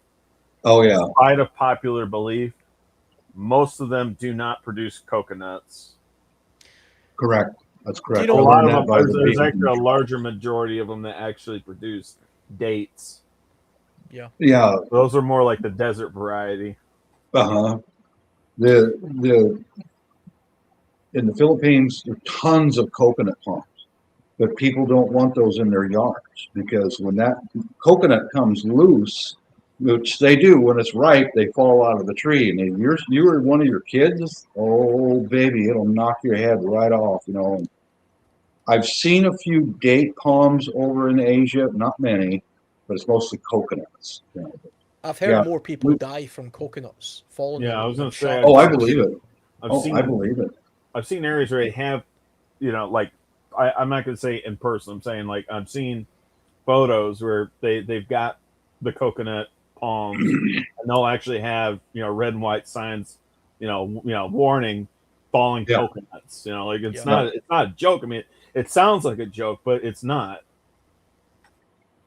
But I mean, the interesting thing about sort of palm trees, for example, is that's a tree. If you lived in a place where there was a lot of palm trees growing, that would be the tree that you would want to learn about, and not just because of the fruiting bodies, not because of the coconuts and things like that.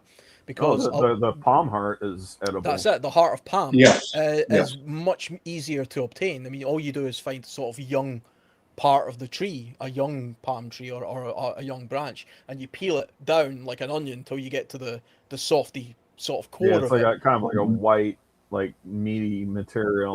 Meaty.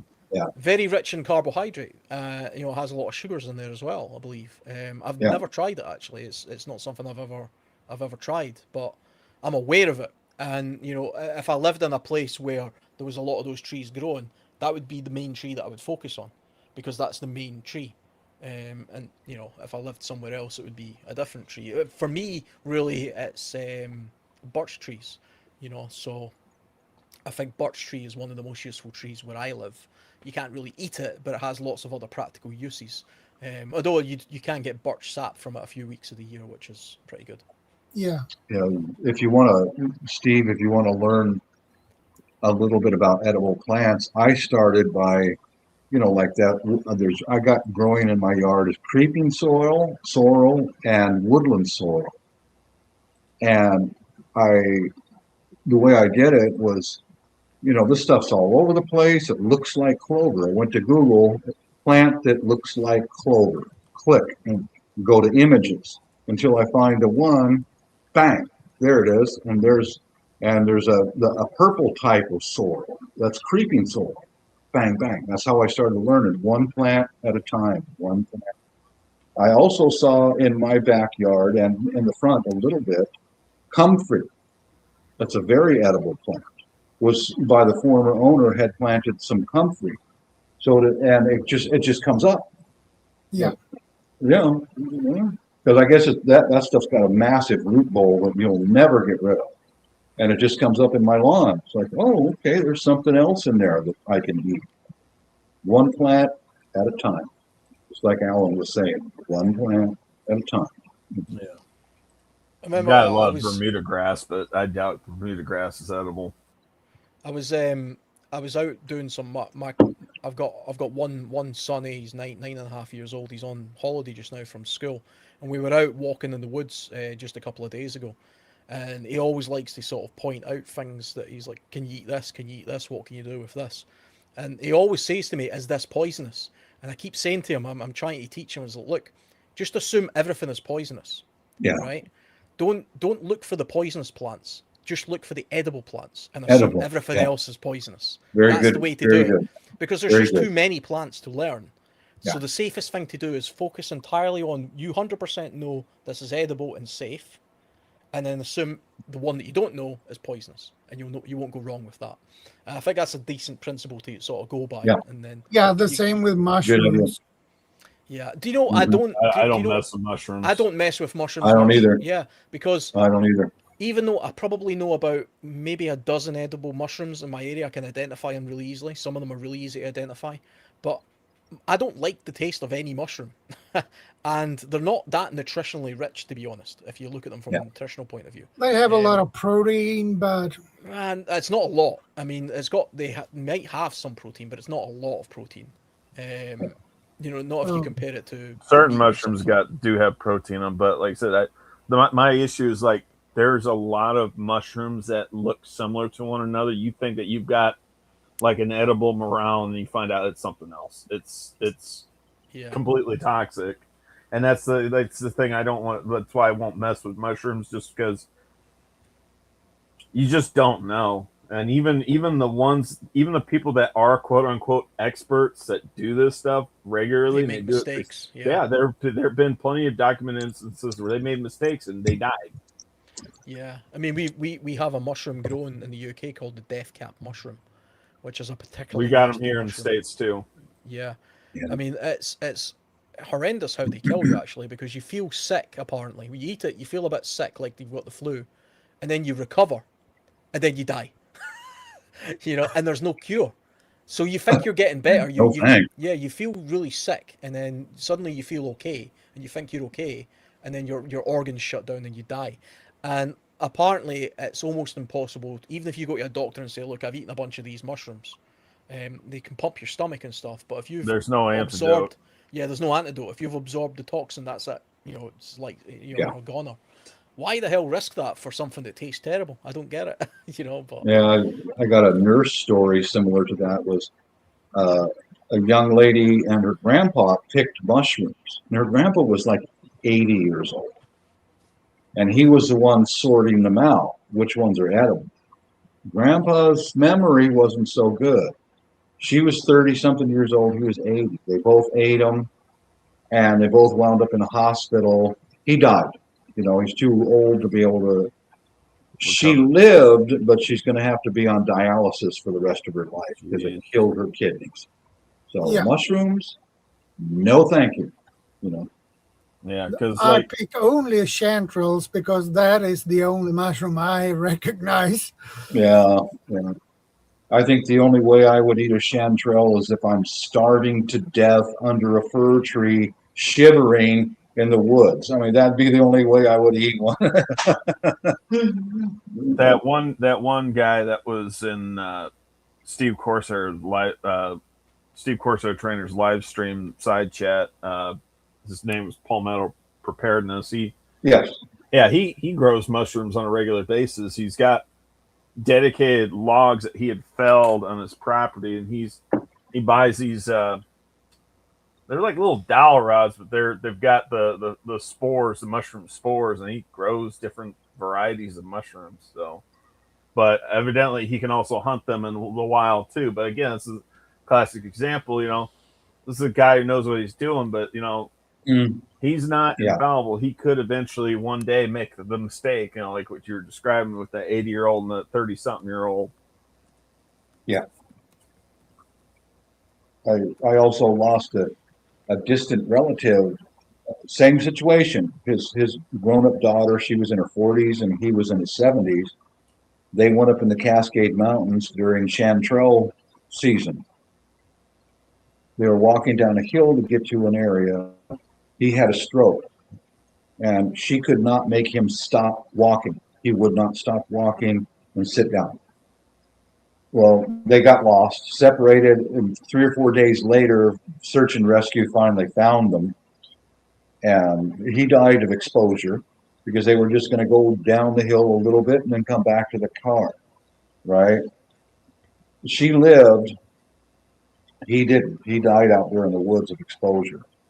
Fortunately, she was a smoker, so she had a lighter to be able to light a fire and keep them warm for a few days. But I mean, there's a point in your life, guys, and I'm pretty much at that point. There's so many things I have no business doing anymore. Period. You just have to accept it.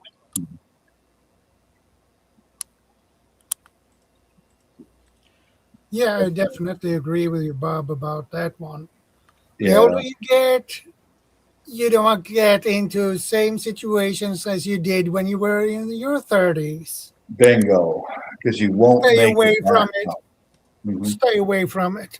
Well, that's like one of the reasons why I'm using shredded cardboard for mulch in my yard, is because the only way I can get the beauty bark is they'll deliver it by a giant dump truck in my driveway, and then I would have to get a wheelbarrow full of wet bark and haul it all the way into my backyard. I can't do that anymore. Work. That's heavy work. Yeah, and I can't do that anymore. So cardboard it is. I can make the cardboard right here in my shop, It's lightweight. Walk it out and just throw it out along the trees and stuff like that. Because you got to think about that kind of shit when you get older. Yeah, you have to adapt. This is the same with Yes. the equipment that I use. It changes slowly over time, just based on my own personal physical ability to do things. In my head, I think I can do things like a 20-year-old, but I'm 42 now, and I'm not quite as fit as I was even when I was even 10 years ago. And so it's only going to go downhill from here. Well, I'm It 55. does. I have my limitations now. Yeah. Certainly. Yeah. Yeah. I think a mature, responsible person recognizes those limitations and finds a way to work around it. Yeah. Don't just sit down. Don't sit down and give up. Yeah. Find a way to work around it. Oh yeah, as long as I can walk and move, I'm always going to be outdoors to some extent. That's never going to stop. Funnily enough, when you were talking about some of the stuff that grows in your garden, I was just looking up some of the sodium content of some popular sort of things that are likely to grow in all of our gardens, and it says here that sorrel, most of the sorrel species has between 20 and 60 milligrams of sodium. This is per 100 grams. So per 100 grams of sorrel, you're going to get 20 to 60 milligrams of sodium. And it's also quite that's rich all right. yeah, it's not bad. It's sort of mid-range, full of vitamin C as well. The best stuff when it comes to wild plants is marsh samphire, which is what I was talking about earlier. That's got 1,000 milligrams because it's a coastal plant, so it's literally impregnated with salt, and it's the good stuff as well. So that's the one you want. There's also another one called purslane, which I've actually never heard of, but it's very high in salt apparently as well because it's a salt-tolerant coastal plant. I think my yard is growing purslane right now. Let me do a search for just a moment. Purslane. Even nettles has between 40 and 100 milligrams. Dandelions between 70 and 100. Wild garlic 20 to 50. Yes. Yeah. Purslane is coming up in my front yard right now. That's very high in salt according to my quick search here online. Sodium, it's not table salt. It's like I think that's a distinction I need to keep sort of reminding people because I think people get those things confused. Yeah. When you're back in the day, it's not sodium chloride. It's sodium only. There's no chloride. But it'll do pretty much the same thing, won't it? Yeah, you just need to adjust how much you take, because you need the chloride as well. So, sodium chloride or table salt is about 40% sodium. So 40% of table salt is sodium. I'll share this. Can I share this image on the screen, Shadow? Yeah, sure. Okay. Yeah, this is an edible plant that's now coming up in my front garden. Purslane. Oh yeah, I think I've got some of that in my yard. I've always been annoyed at that stuff growing in my yard. Yeah, that came from my neighbor. Kind of a wet, like really succulent kind of plant. Correct, a succulent. That's purslane. Okay. I'm gonna leave it and just see.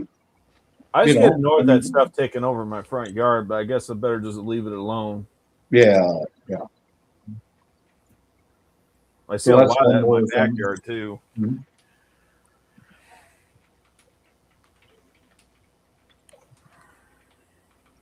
Yeah, I'm just going to leave that and see what happens. If I don't like it, I can still dig it out. But that actually came from my neighbor's yard into mine, and man, once it got started, boy, it's just going like crazy. So, see what happens. Keep an eye on it. Mm-hmm.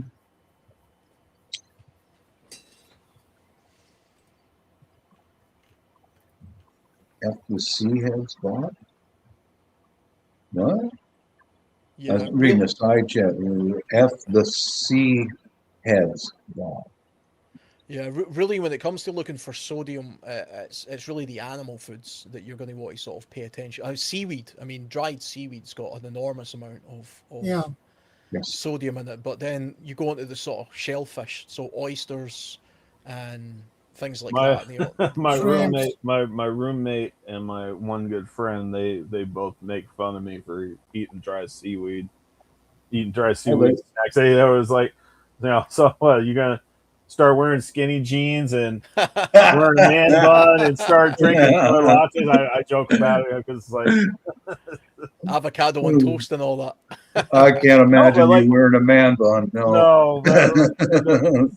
no, no, I'm dead serious. Like dry seaweed. Oh my god, that stuff is real good. I buy that stuff over at Costco. They Yeah, sell they Yeah, sell they little have a lot. packets of it. Yeah, sorry, Alan, but they sell little packets of that in the coffee shop. And then when Brittany comes in, the grandma owns the shop, and they do the baby exchange. And Carrie will go over and get a little packet of seaweed and give it to her granddaughter, and she seems to really enjoy it. So it's natural, so yeah, enjoy it. Yeah. Full of all kinds of vitamins too. Yeah, I mean they love it in Japan and Korea and places like Yeah, that, right? I mean, that's a seaweed is also staple. it's also quite high in iodine, which Yes. is vital to your the health of your thyroid. Yeah. So that's something you want to eat as well. This is why coastal people. This is why people who lived on the coast historically fared better. You know, because they had a lot more readily available access to all the vitamins and minerals that they needed year round in order to get by, especially in the winter months in the northern hemisphere. Oysters. Oysters has got B12 in it. B12 is incredibly difficult to find and vital to. It's like salt. We need it to survive, and you can get it readily from oysters and some other animals as well. I mean, this is one of the reasons why vegans couldn't have existed sort of back in the hunter gatherer days. Because Yeah. you need And vegans need to supplement themselves with B12 because it's really only found in animals the basically. when my dad dug that septic tank pit, he found a mountain of oyster shells. They were a very valuable commodity back in the ancient times because the salt water, which is Puget Sound, is a several-mile walk away from where he found it. So that makes sense. The old Indians, they recognized how nutritious that was, and yeah, they imported it. I mean, in those times, dude, you have to put a basket on your back full of oysters and walk it from Puget Sound inland for several miles to get it to where my dad found all those shells. Yeah, yeah. Makes We sense. Mhm. we have in the UK, we have these archaeological sites, usually near Mhm. caves next to the coast, and they Yes. have these gigantic, what they call it, midden mounds, Hey, and red basically pepper. it's basically a giant mound of like shellfish and deer bones and Mhm. oysters and mussels and stuff, and that's prehistoric people that have been living off the land, and then they basically just chuck the shell over their shoulder onto like a pile, Sure. and they do it over such a long period of time that you end up with gigantic hills called midden mounds. And then, of course, archaeologists, thousands of years later, can see what people were eating. And they found Yeah, everything in those mounds. They found seal bones, they found whale bones, which they probably scavenged from like things that have washed up on the beach. I They suppose. found, Yeah. yeah, Yeah. yeah. I mean, they found hundreds of shellfish, of course, red deer, all sorts of stuff. Um, it's incredible actually. If you look into the Paleolithic period of nomadic people in Europe and what they were eating and what they were doing, it's a really good way of learning about what a person's likely to need from a year-round point of view and the environment they're from, which is all of our environments. I mean, I'd say that broadly. I realize North America is, Florida's completely different from the Washington State, but Yes, it because is. that's a big place. But generally, sort of East Coast United States and most of Europe is kind of similar in Mhm. terms of our climate and stuff. So, the Paleolithic period of people in Europe is a good source of finding that information for what's a good thing to eat. Once again, we've forgotten so much. We've forgotten most of it. 99% Yeah. of it, probably. Yeah. You know, Yeah. we're getting dumber as we get smarter as a society. I agree. Because I agree. we're super interdependent on a system around us. We know. outsource a lot of our knowledge to the technology, the very technology we build, so much so that Yeah. the latest generation being raised up are barely literate. Uh-huh. Yeah, I mean, Well- kids nowadays don't know how to write by hand. You know, with like a pen I and know. paper. There's no And more this- cursive writing taught Yeah. in American schools. None. Yeah, they don't None. teach it here either. They don't teach it here either. Now That's it's just like- ridiculous. They Now they just stopped print it out. teaching cursive, I want to say, probably less than 10 years after I graduated high school. And Less than 10 years. I can I've read been out of high and school write for cursive. 16 years. One of my kids, Filipino kid, he can read and write cursive. The rest of my kids cannot. If I wrote them a note in cursive, they wouldn't be able to read it. It depends That's a on fact. somebody's cursive. Like I said, for me, it really depends on somebody's cursive because some people's cursive for me is just, it's illegible. It's just done so quick. It's illegible for me. I can read cursive letters, but like I said, it really depends on somebody's handwriting style. Yeah. Because if it's too flat and I can't, I won't be able to make out the letters very easily. I have a difficulty to read cursive, especially my grandmother's and my grandfather's handwriting. It was like waves, basically. I couldn't see what it said. I couldn't read it Uh-huh. because I am dyslexic, so I have issues with It's that. hard enough. Yeah. Yeah. I'm older than you guys now. Have you guys ever heard of penmanship? Penmanship. I've heard I've heard the Oh, dude, that was a very, very important part of my education in primary school. Penmanship. We would sit there for hours, day after day, in class and at home. Penmanship, to learn how to write cursive to where other people could read it and do it correctly. I don't think they teach that anymore at all. they taught- When I was in school, I was taught to write in cursive. Me too. Yeah. Yeah. From 3rd to 4th grade, we did have entire courses where all we were doing was writing in cursive. Yeah. I want to say even in the 5th grade a little bit, but less so in the 5th grade, but definitely in the 4th grade. I do remember us formally, being taught how to write in cursive. I want to say it started in the 3rd grade, but definitely in the 4th grade for me. Yeah, it's a little bit off topic, but it's funnily enough. I remember when I was very young in primary school, we had a class and we had this teacher who was like very posh teacher, and she was teaching us how to write a letter. And what we had to do in our classes, we would write a letter to our mother. And I remember her reading my letter, and she says, "You need to learn to not write a letter about what you want to say and about what people want to hear." I was like, well, I don't understand what you mean. She's like, it's not about you just putting all your thoughts on. The person reading it, you're writing it for them to enjoy, not for you just to blab. And I was like, Smart okay, so teacher. I always remembered that. It's the one thing I remember about letter writing now, is a letter's not about what I want to say. It's about how much will they enjoy reading it. And this, I never write letters, but if I ever did, I would remember that. That's smart teacher. Very good teacher. Yeah. Oh, she was very, very strict, very posh. I remember that. Did she have a ruler and slap it across your Not hands? quite. I mean, I'm just young enough, I think, where that was outlawed by that point. So, I mean, this would have been, what age would I have been? That would have been maybe 89, 90, 1990, something around about that time. A long time ago, but not quite in the ruler slapping days. I think they outlawed that in the 80s, the early 80s, maybe even before then. Yeah, I recall when it was like that. The teacher would have you put your hand out like that, not like that, but like that, and she'd grab the tips of your fingers and slap right across you. Yeah. I tell you what, that hurts. little Johnny would sit his ass down right away. You want another one?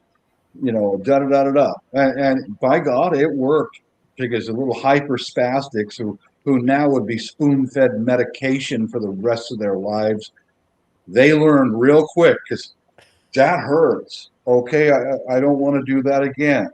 You know, done deal. You know, Yeah, Vanessa's saying barbaric, that. Yeah, but the it same worked. thing happened to my parents when they were in school. There were some kids who get slapped like that. Yeah. Yeah, Vanessa's saying that science teacher that would grab you by the ear and take you out of the class. Oh, I actually had a geography teacher in high school who they weren't allowed to like hit you, in my day, but he would point his finger right in your chest and say, "You boy," and he would do it quite sore, point it right. yeah, You boy, you better pay attention, or you're gonna be on nothing. And he was yeah, right. yeah. Do you want to grow up to be a loser aircraft mechanic, little Bobby? Yeah, and he will have a sore chest after that. Yeah, After all yeah. this poking. I had a science teacher because back in my days it was a slate board and white chalk. You know, Yeah. it was chalk. It wasn't, and oh my God, I mean, this guy was like a freaking kung fu master. He would take the eraser. It was a big felt eraser, Yeah, I remember and those. you remember those? Okay, and it was if someone was being a jackass in the class, there's a freaking ninja man, boom, and he fucking bounced that eraser off some kid's head, and the kid fucking chalk all over their head. It worked. Little Jimmy, little Mary would sit down and quit goofing around. You'd be marked for the rest of the day. You have a big puff of chalk on the side of your head,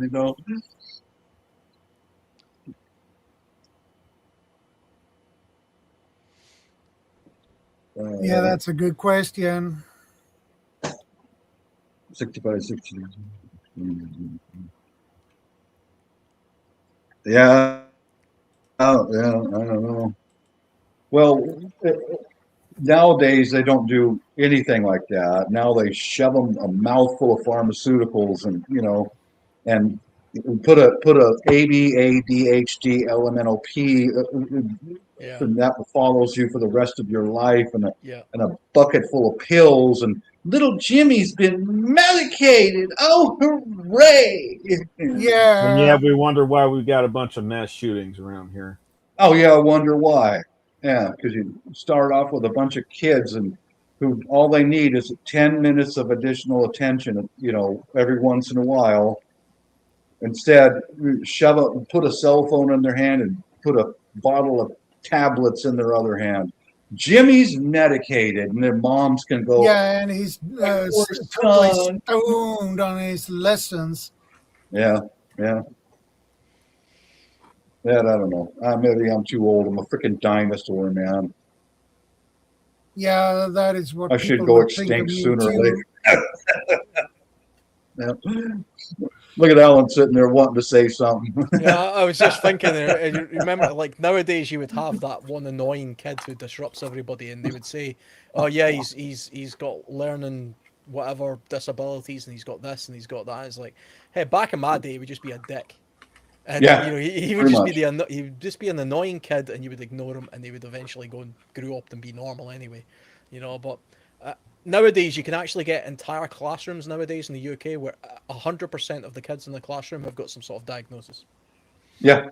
Yep. I'm And not surprised. yeah, obviously it's just bollocks. You know what I mean? How can every single kid be diagnosed with something? They just add labels to things. Remember it was called Asperger's Yes. for a while, and then Yeah. it's Yeah. I remember. ADHD, and now it's something else, and now Yep. they just keep making stuff up over and over again, and you don't have to be a doctor to diagnose them.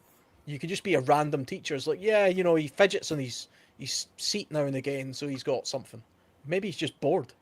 Maybe you're just Well, teaching crap, and you yeah. need to like be You, more interesting. Or talk maybe to he's them. eating a whole bunch of sugary food and cereal right before he comes to school, and so he's still coming off the Yeah. sugar high, and that's why he don't sit still. Yeah, yeah. Maybe he's got a poor diet, bad nutrition. He's getting top crap, and he's spends all his time on a screen, so he's that's why he's distracted. You know, that's not And a there, like I condition. said, That's a bad there's not a environment. whole lot. Like I said, there's some things that I'll disagree with on Gil, with Gil on, but I think there's one thing I will agree with. Some cases, like especially with young boys, you just gotta let them roughhouse. You gotta let them rough play. You know, that's how they learn, and that's how they get it. The pent Hey, out Evil energy Girl. out of Good them. to You see know, you you. don't drug them up. Yeah. Yeah, no, it's I, natural. I mean, do you remember that Gillette advert where they tried to make out that little boys were badly damaged if they were play fighting with each other? You know, the Gillette razor advert, they ran an advert where they showed that, and they were saying it was like toxic masculinity or something. And it was oh, huge geez. backlash. Huge backlash. They lost billions of dollars because a lot of people Good. boycotted it I'm after that. glad. Yeah, because they were saying no, that's boys being little boys and play fighting, and that's Rough part and of tumble. that's natural. Yep. I'll buy So Bic razors from here on out. Yeah. I'm surprised you guys don't know about that actually, because the ad only ran in America. It didn't run here, but I heard about it because I follow a little bit to do with the culture wars. But yeah, the Gillette ad was the first woke ad that backfired badly. You know, several of them have done since then, but that was the first one.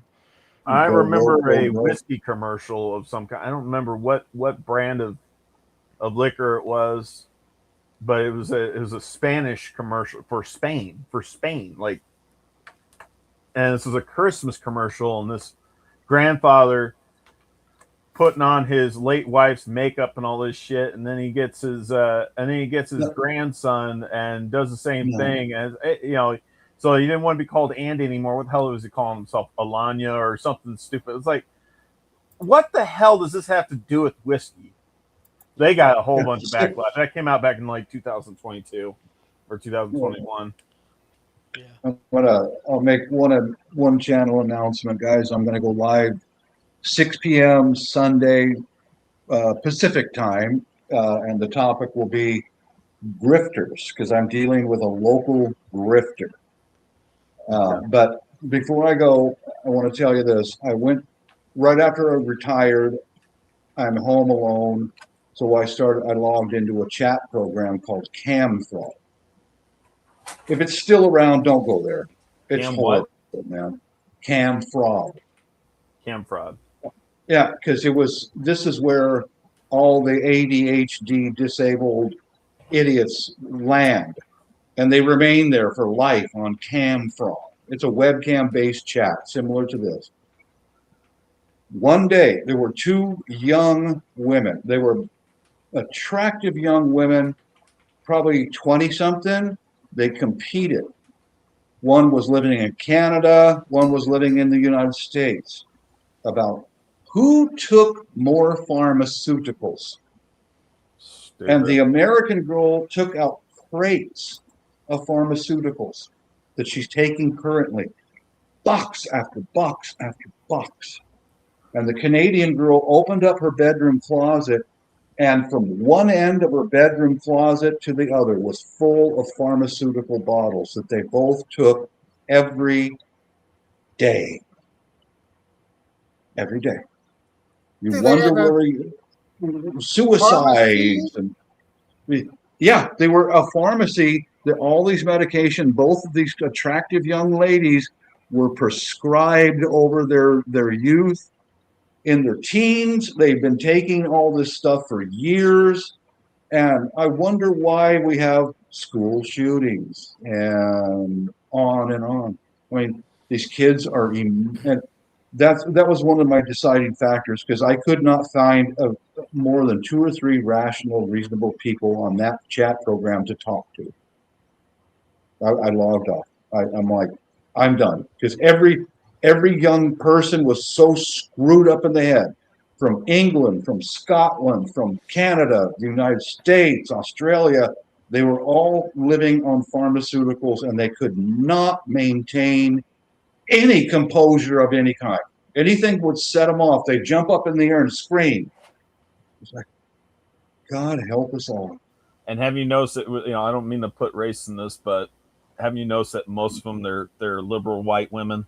Oh yeah, yeah. It turns a normal young lady or young man into into just that, a liberal I mean, all the young men said they were bisexuals.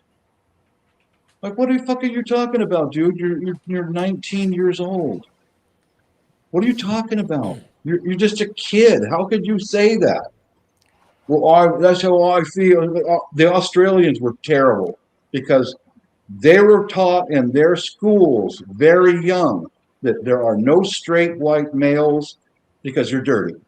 You have to list yourself as a bisexual or something else. Australia went woke long before Europe and America did.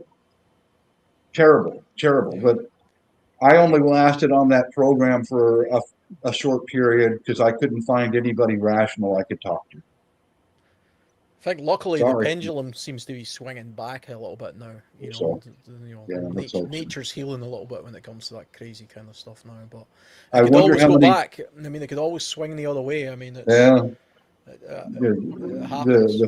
yeah. But all right, 6 p.m. Pacific tomorrow night, and I'll start off the live with my recent experience with a grifter right here, a live person. Yeah. So I hope to see you all there tomorrow. So peace out. And God bless. Take Catch you care, later, Bob. See you And later. watch them Scots. Watch them Scottish. And watch Just the finish. raccoons. And the raccoons, yeah. All Hey, right, don't peace. forget Canadians. about the Canucks. Do not forget about Oh, the Canucks. don't even bring the damn Canadians into this.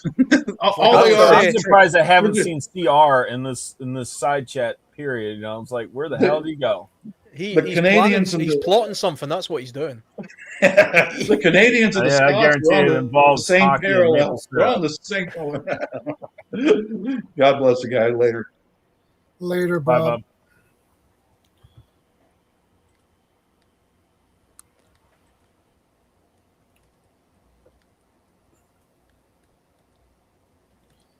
Somebody else mentioning birch ash for salt.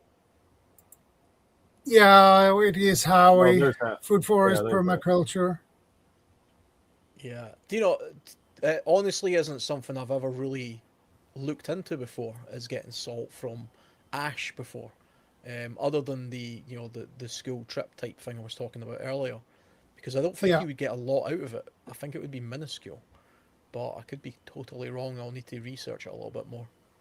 Well, like I was saying, you can get it from plants, but you won't get a whole lot. Like, it's basically just enough to keep you alive for the day, essentially. And it's my understanding is it's pretty intensive trying to process it, trying to get the Yeah. salts out. I mean, I'm just having a quick look online, for the birch ash, and it's saying you'll get a minuscule amount of potassium salt from birch ash. Well, you need potassium anyway, so. Yeah, I mean, it's always worth having a bit of potassium, but I mean, you're not going to get any real meaningful amount of salt. You're not going to get anywhere near the kind of 1,600 milligrams of sodium that you need every day from it. I wouldn't have thought. Yeah. And it doesn't contain any sodium chloride, which is the this stuff, you're going to get that purely from the ocean, basically. Mike says It does actually say it's good for making soap and glass production and processing hides. So yeah, I mean, it's got other uses, and it didn't. You said it was good for soap, didn't you?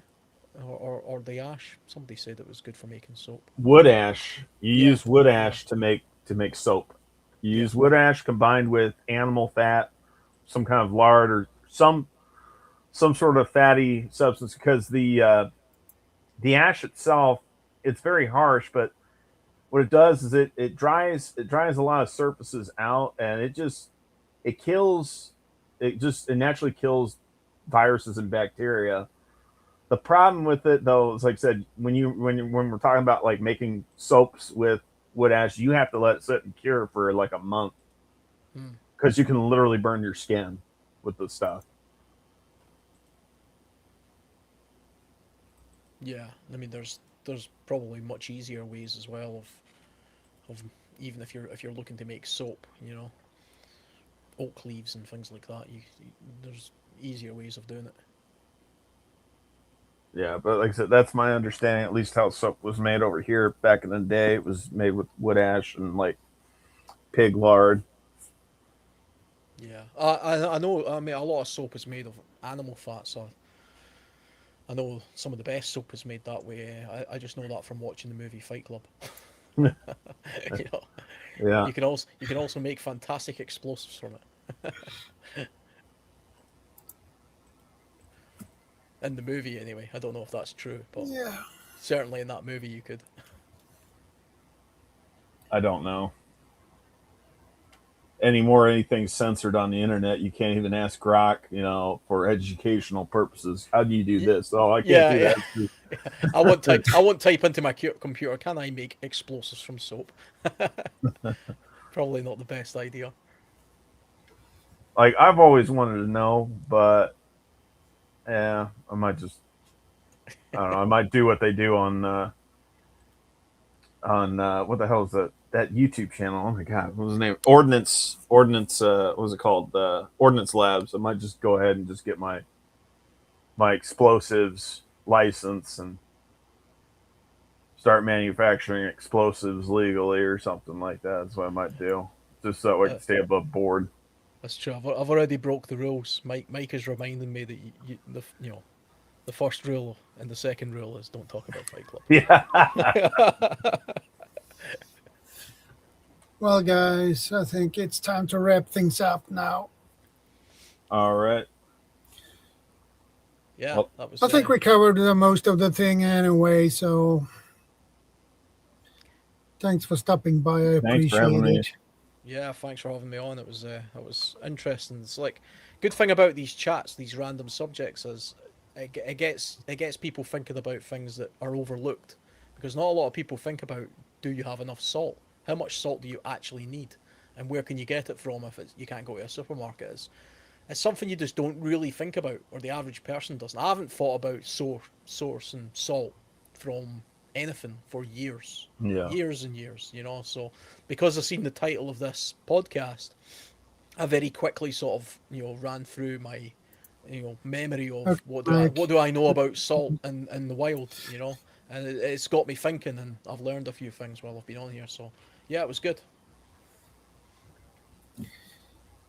Yeah, it was really good, actually. Okay, guys, take care, stay safe, and remember, be part of the solution, not the problem. Stay safe. God bless, guys. But Bye guys, see you all later.